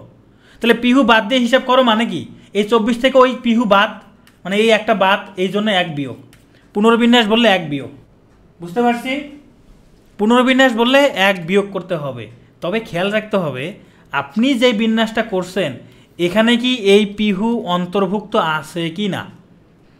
আপনি যে পুনর্বিন্যাস করলেন সেইখানে এই পিহু অন্তর্ভুক্ত আছে কি না। আমি আরেকটু দেখাই আপনাদের। ধরেন এই পিহু এই সবগুলো বর্ণ নিয়ে দেখি, আপনারা হিসাব করেন সবগুলো বর্ণ নিয়ে কতগুলো শব্দ গঠন করা যাবে, কতগুলো শব্দ। আচ্ছা ধরেন এখানে নামটা একটু চেঞ্জ করে, হ্যাঁ, PIH, ধরেন আপনি এম দিলাম, PIHM, এই সবগুলো বর্ণ নিয়ে কতগুলো শব্দ গঠন করা যাবে যেখানে কি কতগুলো পুনর্বিন্যাস করা যাবে। পুনর্বিন্যাস করা যাবে যেখানে প্রথম বর্ণ আই হবে। এটার অ্যান্সার কি হবে বলেন তো দেখি? যেখানে প্রথম বর্ণ আই হবে কতগুলো পুনর্বিন্যাস করা যাবে, যে PIHM এই সবগুলো, এখানকার সবগুলো বর্ণ নিয়ে কতগুলো পুনর্বিন্যাস করা যাবে যেখানে কি প্রথম বর্ণ আই হবে। তার মানে আমার কাছে এখানে 4টা বর্ণ নিয়ে আমি 4টা ঘর করব, সেখানে প্রথমে আই এটা ফিক্সড, আই এটা কি ফিক্সড। তাহলে বাকি 3টার জন্য এখানে ফ্যাক্টরিয়াল 3, বাকি 3টার জন্য কি হবে? ফ্যাক্টরিয়াল 3। এখন বলছে পুনর্বিন্যাস। এইবার এখানে একটা প্রশ্ন আছে, এইবার কি বিয়োগ করবেন? এই ফ্যাক্টোরিয়াল 3 কে কি 1 বিয়োগ করবেন না। আপনি যে এই যে ফ্যাক্টোরিয়াল 3 বের করছেন, ফ্যাক্টোরিয়াল 3 যে বের করছেন এর মধ্যে এটা নাই। কেন নাই? কারণ আপনি ফ্যাক্টোরিয়াল 3 বের করছেন, এখানে প্রথমে আই আছে, এইখানে প্রথমে আই আছে, এটাতে তো নাই। তার মানে এখানে বিয়োগ যাবে না। পুনর্বিন্যাস বললেও এখানে বিয়োগ করতে হবে না। বুঝতে পারছি? হ্যাঁ, পি হইলে মাইনাস হইতো। তাহলে এটা খেয়াল রাখতে হবে, পুনর্বিন্যাস বললেই যে মাইনাস করবো ব্যাপারটা এরকমটা না। পুনর্বিন্যাস বললে আমি আগে দেখব আমি যে বিন্যাস করছি তার মধ্যে কি যে বর্ণটা আগের থেকে দেওয়া আছে সেটাও কি ইনক্লুডেড কি না। যদি ইনক্লুডেড হয় তাহলে 1 বিয়োগ করব। যেমন এইখানে এই ফ্যাক্টোরিয়াল 3 এর মধ্যে ইনক্লুডেড না, তাহলে 1 বিয়োগ করা লাগবে না। ওকে, তাহলে বাংলাদেশ শব্দটা দেশের অবস্থান পরিবর্তন না করে, দেশের অবস্থান পরিবর্তন না করলে এটুকু বাদ দিয়ে বাকিটুকুর বিন্যাস করবেন, অ্যান্সার পেয়ে যাবেন। এবার আমরা টাইপ 9 করব চক্রবিন্যাস। ধরেন আমার কাছে এইখানে একটা মালা আছে, হ্যাঁ মালা আছে, আর এই মালার মধ্যে এইখানে একটা পুঁথি, এইখানে একটা পুঁথি, এইখানে একটা পুঁথি, এই পুঁথির নাম এ, এই পুঁথির নাম বি, এই পুঁথির নাম সি দিলাম। হ্যাঁ, এরপর আমি এখানে আরেকটা মালা নিলাম, যেই মালার মধ্যে পুঁথিগুলো এইভাবে আছে। এইখানকার পুঁথিটা হইল সি, এখানকার পুঁথিটা হইল এ, এখানকার পুঁথিটা হইল বি।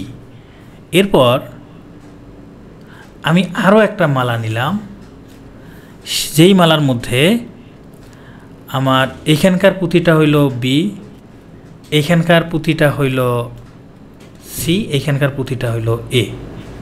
মালা তিনটা কি সেম নাকি ভিন্ন ভিন্ন আপনারা বলেন তো দেখি। মালা তিনটা কি দেখতে সেম নাকি ভিন্ন ভিন্ন? মানে পুঁথি অনুযায়ী, মানে আকার আকৃতি বাদ দেন, আকার আকৃতি বাদ দেন, সেম নাকি আলাদা আলাদা ভিন্ন? কেন? দেখেন, আমি যদি এই মালাটাকে একটু ঘুরাই দেই, এই মালাটাকে আমি যদি এইদিকে একটু ঘুরাই তাহলে এই মালাটা পাবো না।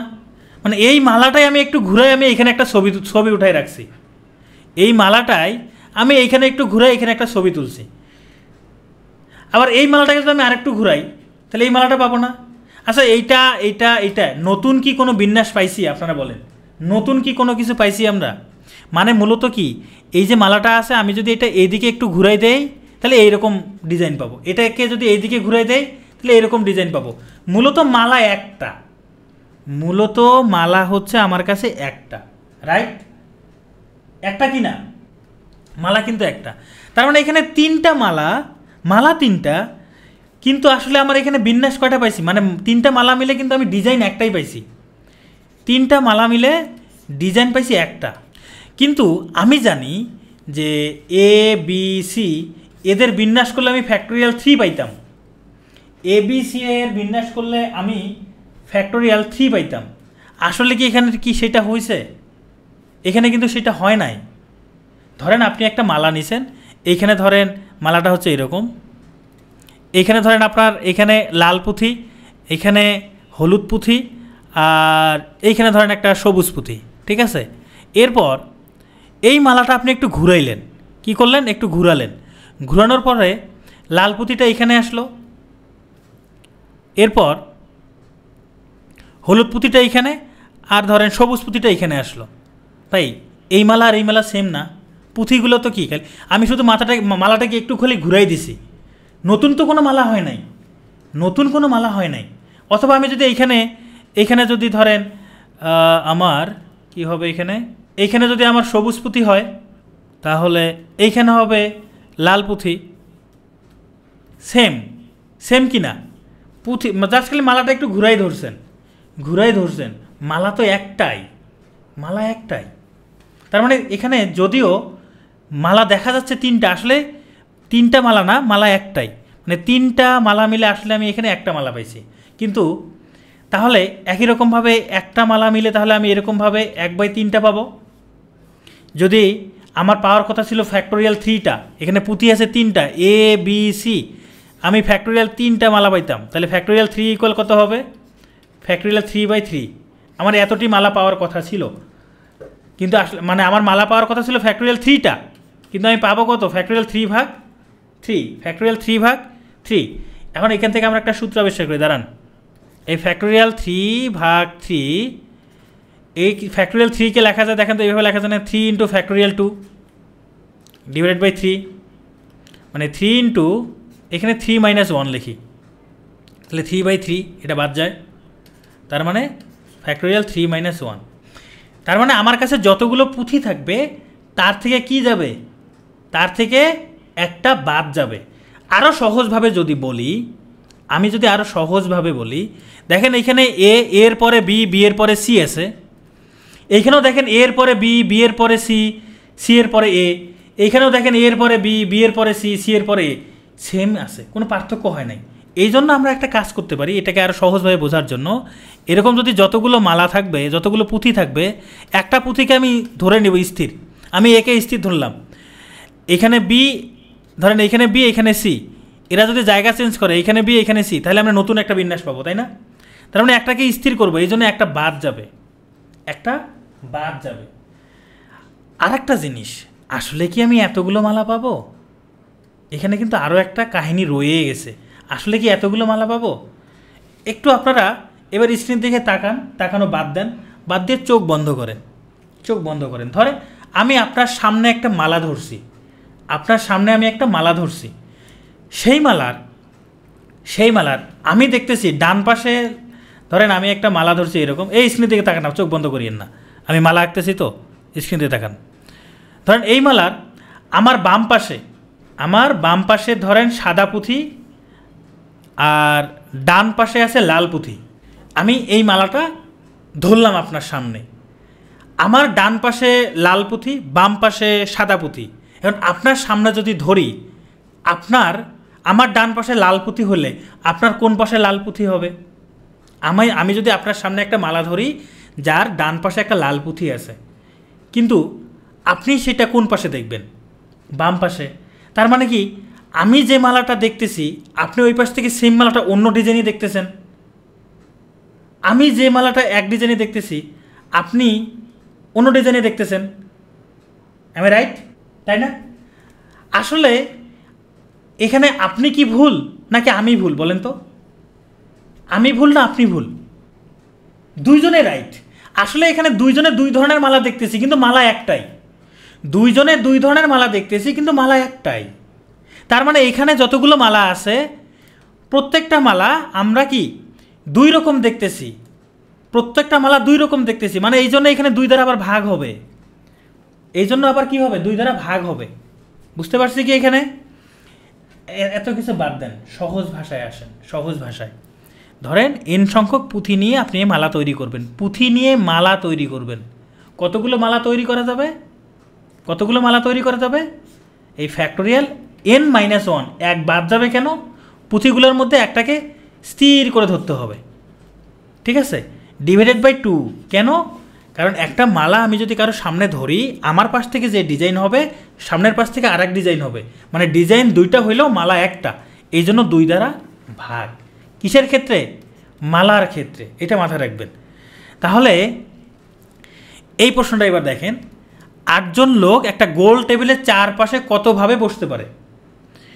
এখানে লোক দেখেন, মালার ক্ষেত্রে কিন্তু এখানে 2 দ্বারা ভাগ করছি, কিন্তু মানুষের ক্ষেত্রে গোল টেবিলে যে বসে আসছে, তো গোল টেবিলে যারা বসছে তাদেরকে তো আমি মালার মতো করে ধরতে পারবো না, এই জন্য এদের জন্য আবার 2 দ্বারা ভাগ হবে না।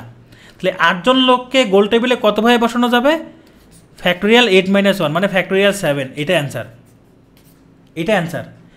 কিন্তু যদি মালার কথা বলে, যেমন এই যে 12টি ভিন্ন বর্ণের সমন্বয়ে একটি মালা কতভাবে গঠন করা যাবে? ভিন্ন বর্ণের পুঁথির সমন্বয়ে হবে, হ্যাঁ, পুঁথির সমন্বয়ে একটি মালা কতভাবে গঠন করা যাবে?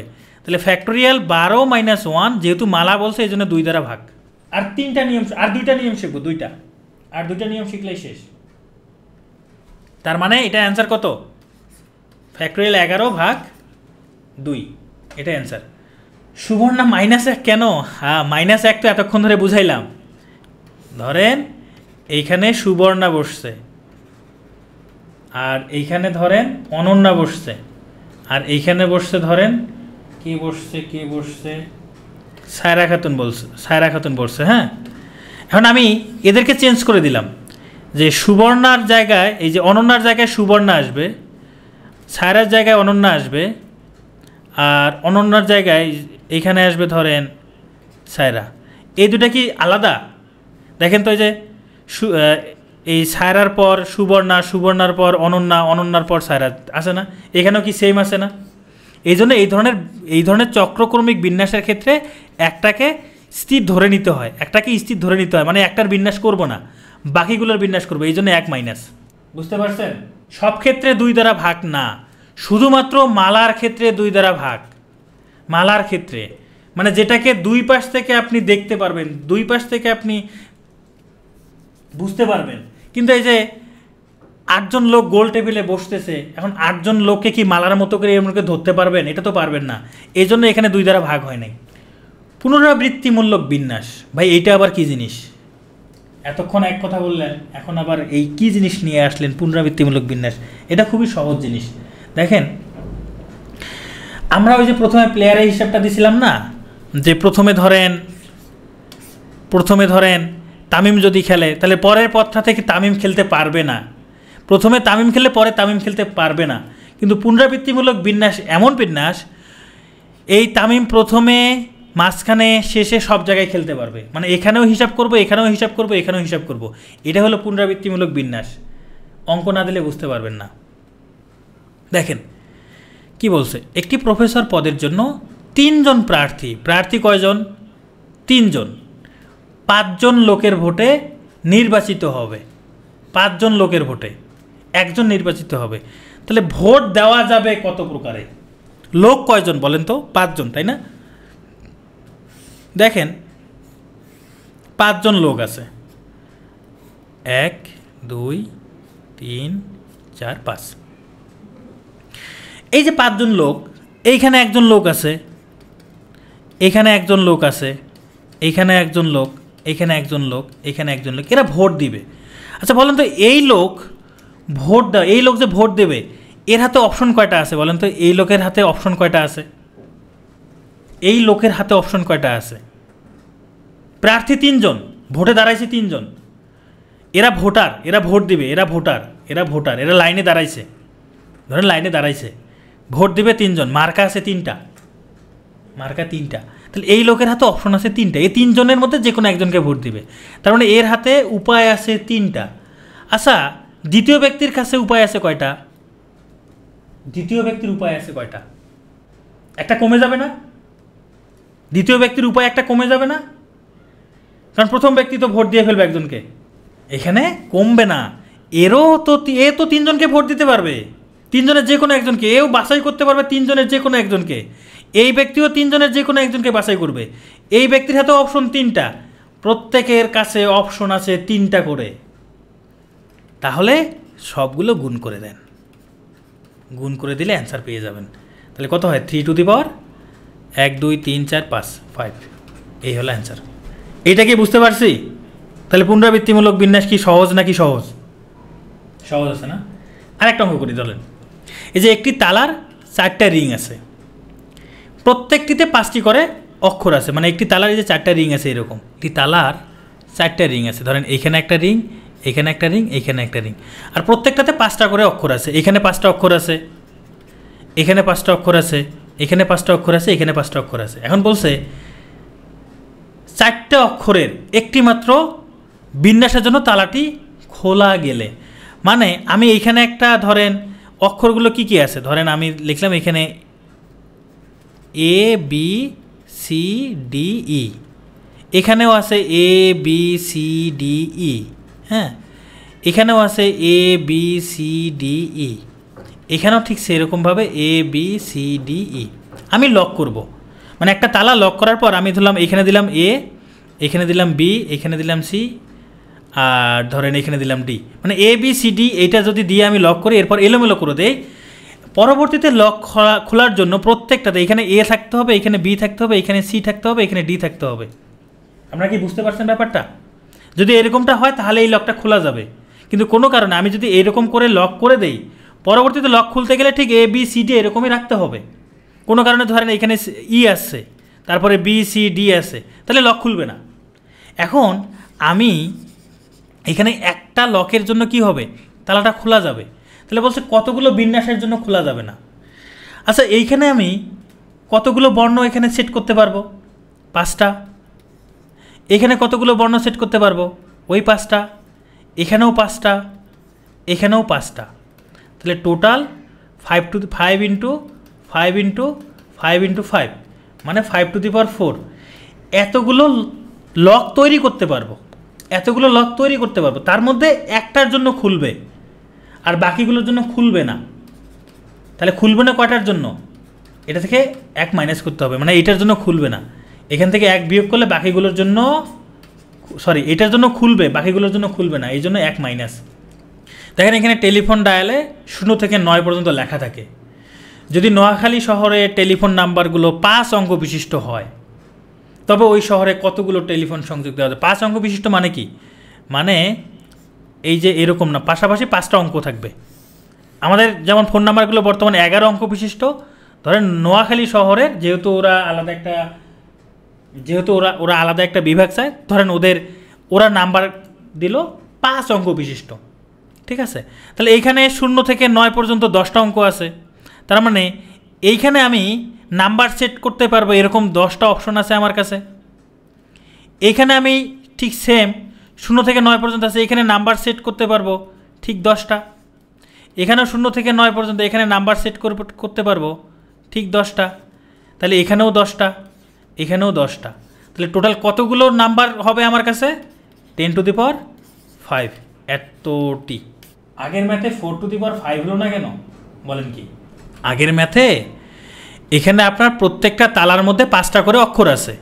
তার মানে আপনি এইখানে আপনার একটা অক্ষর দেওয়ার জন্য অপশন কয়টা আছে?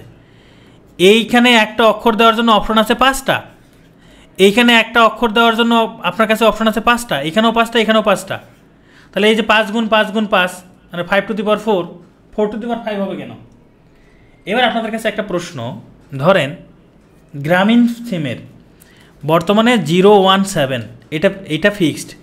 বলেন তো 017 দ্বারা তাহলে গ্রামীণ ফোন কতগুলো নাম্বার তৈরি করতে পারবে? শরীফ বলছেন 10p5 দেওয়া যাবে না কেন? না, এটা দেওয়া যাবে না, যে 10p5 দেওয়া যাবে না। 10p5 মানে কত? 10p5 এটার অর্থ হচ্ছে 10 ইন্টু 9 ইন্টু 8 ইন্টু এইভাবে। কিন্তু আমি কি এখানে 10 ইন্টু 9 দিচ্ছি? 10 ইন্টু 10, এই জন্য তো এটা দেওয়া যাবে না। এই 9 ফ্যাক্টোরিয়াল বলতেছেন কেন? 9 ফ্যাক্টোরিয়াল কেন? 9 ফ্যাক্টোরিয়াল হবে? হায় হায়, বলে কি? দেখেন 017 এটা ফিক্সড, তাহলে তার কাছে অপশন আছে কয়টা? 8টা, তাই না? তার কাছে অপশন আছে 8টা, প্রত্যেকটা অপশনে, সরি তার কাছে 8 অঙ্ক বিশিষ্ট, মানে বাকিটা কি 8 অঙ্ক বিশিষ্ট গ্রামীণ ফোনের নাম্বার। এই যে 017 এটা ফিক্সড, তারপরে আর কয়টা অঙ্ক আছে? 1 2 3 4 5 6 7 8, 1 2 3 4 5 6 7 8, প্রত্যেকটাতে কি 10টা? 0 থেকে 9 পর্যন্ত যে কোনো 10টা অঙ্ক লিখতে পারবে। তার মানে কত? 10⁸ এতগুলো সিম সে প্রোভাইড করতে পারবে শুধুমাত্র কি 017 সিরিজ দিয়ে। আবার 013 সিরিজ দিয়ে আরও 10⁸ এতটি সিম সে বানাতে পারবে। 10⁸, বুঝতে পারতেছেন কতগুলো সিম? এই 11⁸ কেন? 017 ফিক্সড না, প্রথম 3টা তো ফিক্সড, এই 3টা তো পরিবর্তন নাই। 017 তো ফিক্সড, পরেগুলো সে নিতে পারবে। হুমায়রা কি বোঝেন নাই সেটা বলেন, কি বোঝেন নাই? কোনটা? আপনি এই অঙ্ক বোঝেন নাই? এই যে এই অঙ্ক বোঝেন নাই, এটা বুঝতে পারছেন হুমায়রা?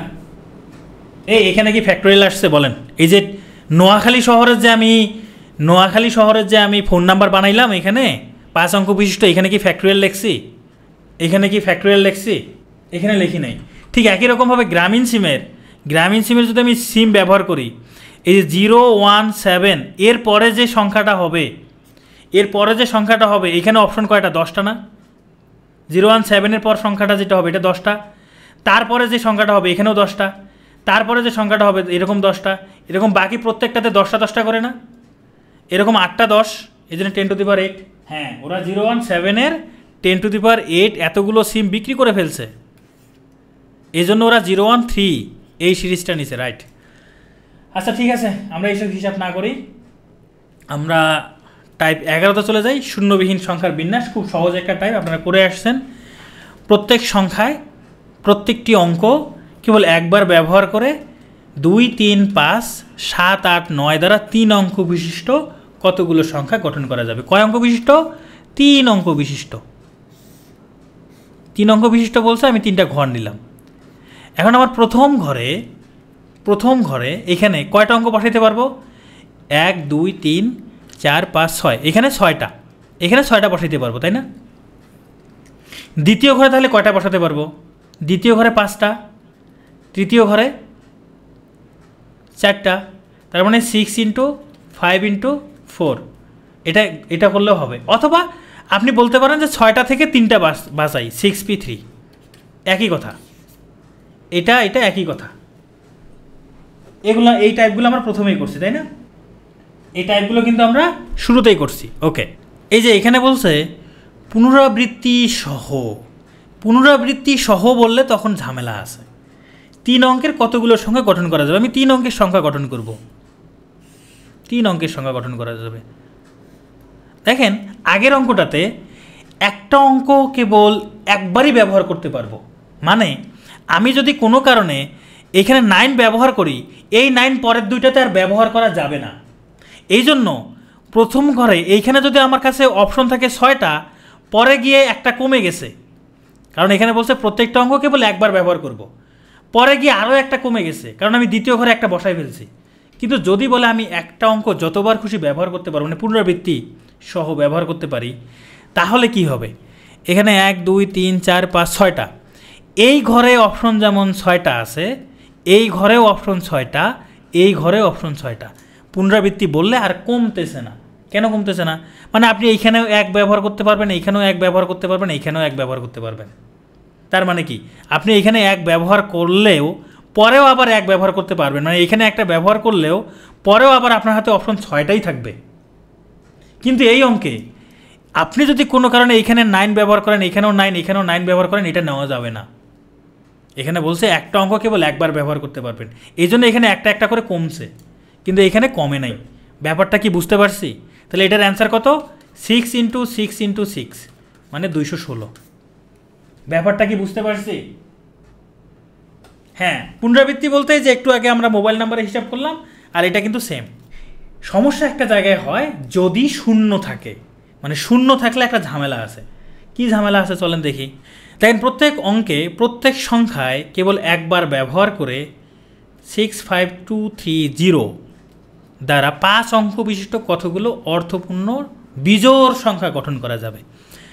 5 অঙ্ক বিশিষ্ট। তাহলে আমি এখানে একটা 5টা ঘর দিব আগে। এই ধরনের অঙ্কের ক্ষেত্রে এরকম যদি ঘর দেন তাহলে খুব সুবিধা হবে আপনার। আমি 5টা ঘর দিলাম। আচ্ছা, বিজোড় সংখ্যা কখন হবে? বিজোড় সংখ্যাটা কখন হবে বলেন তো? শেষে বিজোড় সংখ্যা থাকলে, তাই না? তার মানে আমার শেষে এই যে এইখানে আমাকে প্রথমে এইখানে হিসাবটা করতে হবে। এখানে আমি 5 আর 3 যদি বসাই তাহলে সেটা বিজোড় হবে কি না বলেন? 5 এবং 3 বসালে বিজোড় হবে, তাই না? আচ্ছা, ধরেন আমি প্রথমে এখানে 5 বসাইলাম, এখানে আমি প্রথমে 5 বসাইলাম, আরও সহজভাবে করে দিই। প্রথমে 5 বসালাম, এখন আমি বাকিগুলো, এখানে কয়টা আছে? 1 2 3 4 5টা, এখানে 5 বসাইলাম, বাকি 4টা, এখানে 4, তাহলে এখানে আমার হাতে অপশন কয়টা আছে? এখানে আমি 4টার যে কোনো একটা বসাতে পারি, তার মানে আমার এখানে অপশন 4টা, এখানে অপশন 3টা, এখানে অপশন 2টা, এখানে অপশন 1টা, তাই কি না? আর এটা কি? এটা 5 ফিক্সড, এখানে 5 বসাইলাম আমরা। তার মানে এই শেষে 5 রেখে আমরা এরকম সংখ্যা গঠন করতে পারি কয়টা? শেষে 5 রেখে 4 × 3 × 2 × 1 সমান কত? 24টা হবে কি না বলেন? শেষে 5কে স্থির রেখে, শেষে এই ঘরটাতে 5কে স্থির রেখে, আবার এই 5 আবার গুণ করে দিয়েন না, হবে কি না বলেন? এটা বিজোড় সংখ্যা হবে কি না? হবে। এখানে আবার একটা ঝামেলা আছে, শেষে 5 থাকলো, কিন্তু শুরুতে যদি আবার শূন্য থাকে সেটা কিন্তু আবার 5 অঙ্ক বিশিষ্ট হবে না। শেষে 5 শুরুতে শূন্য রেখে এরকম সংখ্যা কয়টা হয়? আমরা যদি শেষে 5 রাখি, শুরুতে শূন্য রাখি, তাহলে আমার হাতে অপশন থাকে আর 3টা, তাই না? তাহলে এই ঘরের জন্য 3টা, এই ঘরের জন্য 2টা, এই ঘরের জন্য 1টা। তার মানে প্রথমে 0, শেষে 5, এইরকম বিন্যাস পাবো কত 3 ইন্টু 2 ইন্টু 1 মানে 6টা। তার মানে এই 24টার মধ্যে 6টা সংখ্যা এমন থাকবে যাদের প্রথমে শূন্য। তাহলে প্রথমে যদি শূন্য থাকে এটা তো নেওয়া যাবে না। প্রথমে শূন্য থাকলে কি এটা নেওয়া যাবে? যাবে না। তাহলে এই 24টা থেকে এই 6টা বাদ, 18টা পাবো। তাহলে শেষে 5 রেখে এই অঙ্কগুলো প্রত্যেকটা একবার ব্যবহার করে 5 অঙ্ক বিশিষ্ট অর্থপূর্ণ সংখ্যা কয়টা পাবো? 18টা পাবো। বুঝতে পারছি? ঠিক একই রকমভাবে শেষে 5-এর পরিবর্তে আমি যদি 3 রাখি, তাহলে আরও এরকম 18টা পাবো। তাহলে টোটাল কয়টা? টোটাল 36টা। এইবার কিন্তু যোগ হবে, কারণ আমি যে এখানে 5 যে হিসাব করতেছি, শেষে 5 রেখে বিজোড় সংখ্যা যে 18টা পাইছি, এগুলো কিন্তু সম্পূর্ণ সংখ্যা, এগুলো কিন্তু আমার সম্পূর্ণ বিন্যাস। শেষে 3 রেখে এরকম সম্পূর্ণ বিন্যাস আরও 18টা পাবো, টোটাল 36টা। এই জন্য কিন্তু এখানে যোগ হইল। আচ্ছা, এখন এটা যারা বুঝেন নাই আমি বলি, তারা এটা রেকর্ডটা আরেকবার দেখবেন, জিনিসটা বোঝাটা একটু টাফ আছে। আমরা আরেকটা অঙ্ক করি, চলেন আরেকটা অঙ্ক করি, তাহলে আশা করি ক্লিয়ার হবে। চলেন এই অঙ্কটা করি। এনে বলছে প্রত্যেক সংখ্যায় কেবল একবার ব্যবহার করে এই যে অঙ্কগুলো আছে 3 অঙ্ক বিশিষ্ট কতগুলো সংখ্যা গঠন করা যেতে পারে যেন 5 দ্বারা বিভাজ্য হয়। 5 দ্বারা কি হবে? বিভাজ্য হবে। কয় অঙ্ক বিশিষ্ট? 3 অঙ্ক বিশিষ্ট। ওকে, 3 অঙ্ক বিশিষ্ট সংখ্যা গঠন করব। এটা একটু সহজ আছে, এটা বোঝার চেষ্টা করেন। 3 অঙ্ক বিশিষ্ট। আচ্ছা, 5 দ্বারা বিভাজ্য যেন কখন হয়? যদি এখানে 0 অথবা 5 হয়, তাই না? যদি এখানে 0 অথবা 5 হয় তবেই তো 5 দ্বারা বিভাজ্য হবে। 0 অথবা 5 হয়। আচ্ছা, আমরা যদি এখানে 0 রেখে দেই, আমি এখানে 0 রাখলাম, আমাকে 5 অঙ্ক বিশিষ্ট রাখতে গেলে এখানে 0 অথবা 5 রাখতে হবে। আমি 2টা ঘর নেই, 2টা ঘর, এখানে 5, একটাতে 0 রাখলাম আর একটাতে 5 রাখলাম। আচ্ছা, এইখানে যে 0 রাখলাম, এখন এই ঘরে সংখ্যা বসানোর জন্য অপশন কয়টা আছে? 1 2 3 4 5টা আছে না? এই ঘরে 5টা অপশন আছে না? এই ঘরে কয়টা অপশন আছে? 4টে আছে না? তাহলে টোটাল শেষে 0 রেখে আমি সংখ্যা পাবো কয়টা? 20টা পাবো না? এই 5 গুণ 4 20টা। এইটুকু বুঝছেন কিনা বলেন? শেষে যদি আমি 0 রাখি, 3 অঙ্ক বিশিষ্ট সংখ্যা যেহেতু আমি 3টা ঘর নিলাম, শেষে 0 রেখে আমি যদি বাকিগুলোর বিন্যাস করি, তাহলে এইখানে আমার হাতে যেহেতু 0 চলে গেছে এটা বাদ, বাকি 5টা সংখ্যা আছে, এখানে 5টা অপশন, এখানে 4টে অপশন, তাহলে 4 এ 5 20। এইটুকু বুঝছে কিনা আপনারা আগে এইটা বলেন। যারা এর আগের অঙ্ক বোঝেন না ওটা বাদ দেন, এইটুকু বুঝছেন কিনা সেটা বলেন। এটুকু বুঝতে পারছেন? এবার আসেন, আমি যদি শেষে 5 রাখি, শেষে এটা তো এটা 20টা পাইলাম, এরকম 20টা সংখ্যা পাবো, যারা 5 দ্বারা বিভাজ্য। এখন আমি শেষে 5 রাখলাম, এই 5 বাদ দিলাম, 5 বাদে এখন এইখানে আমি বসাতে পারি এরকম সংখ্যা কয়টা বলেন? এইখানে বসাতে পারি এরকম সংখ্যা কয়টা? 5টা পাবো না? পাবো কি না? এখানে বসাতে পারি এরকম সংখ্যা কয়টা? 4টে পাবো না? পাবো। তাহলে এদেরকে গুণ করলে এখানেও 20টা পাবো, এখানেও 20টা পাবো কি না? এই যে 5 গুণ 4 সমান 20।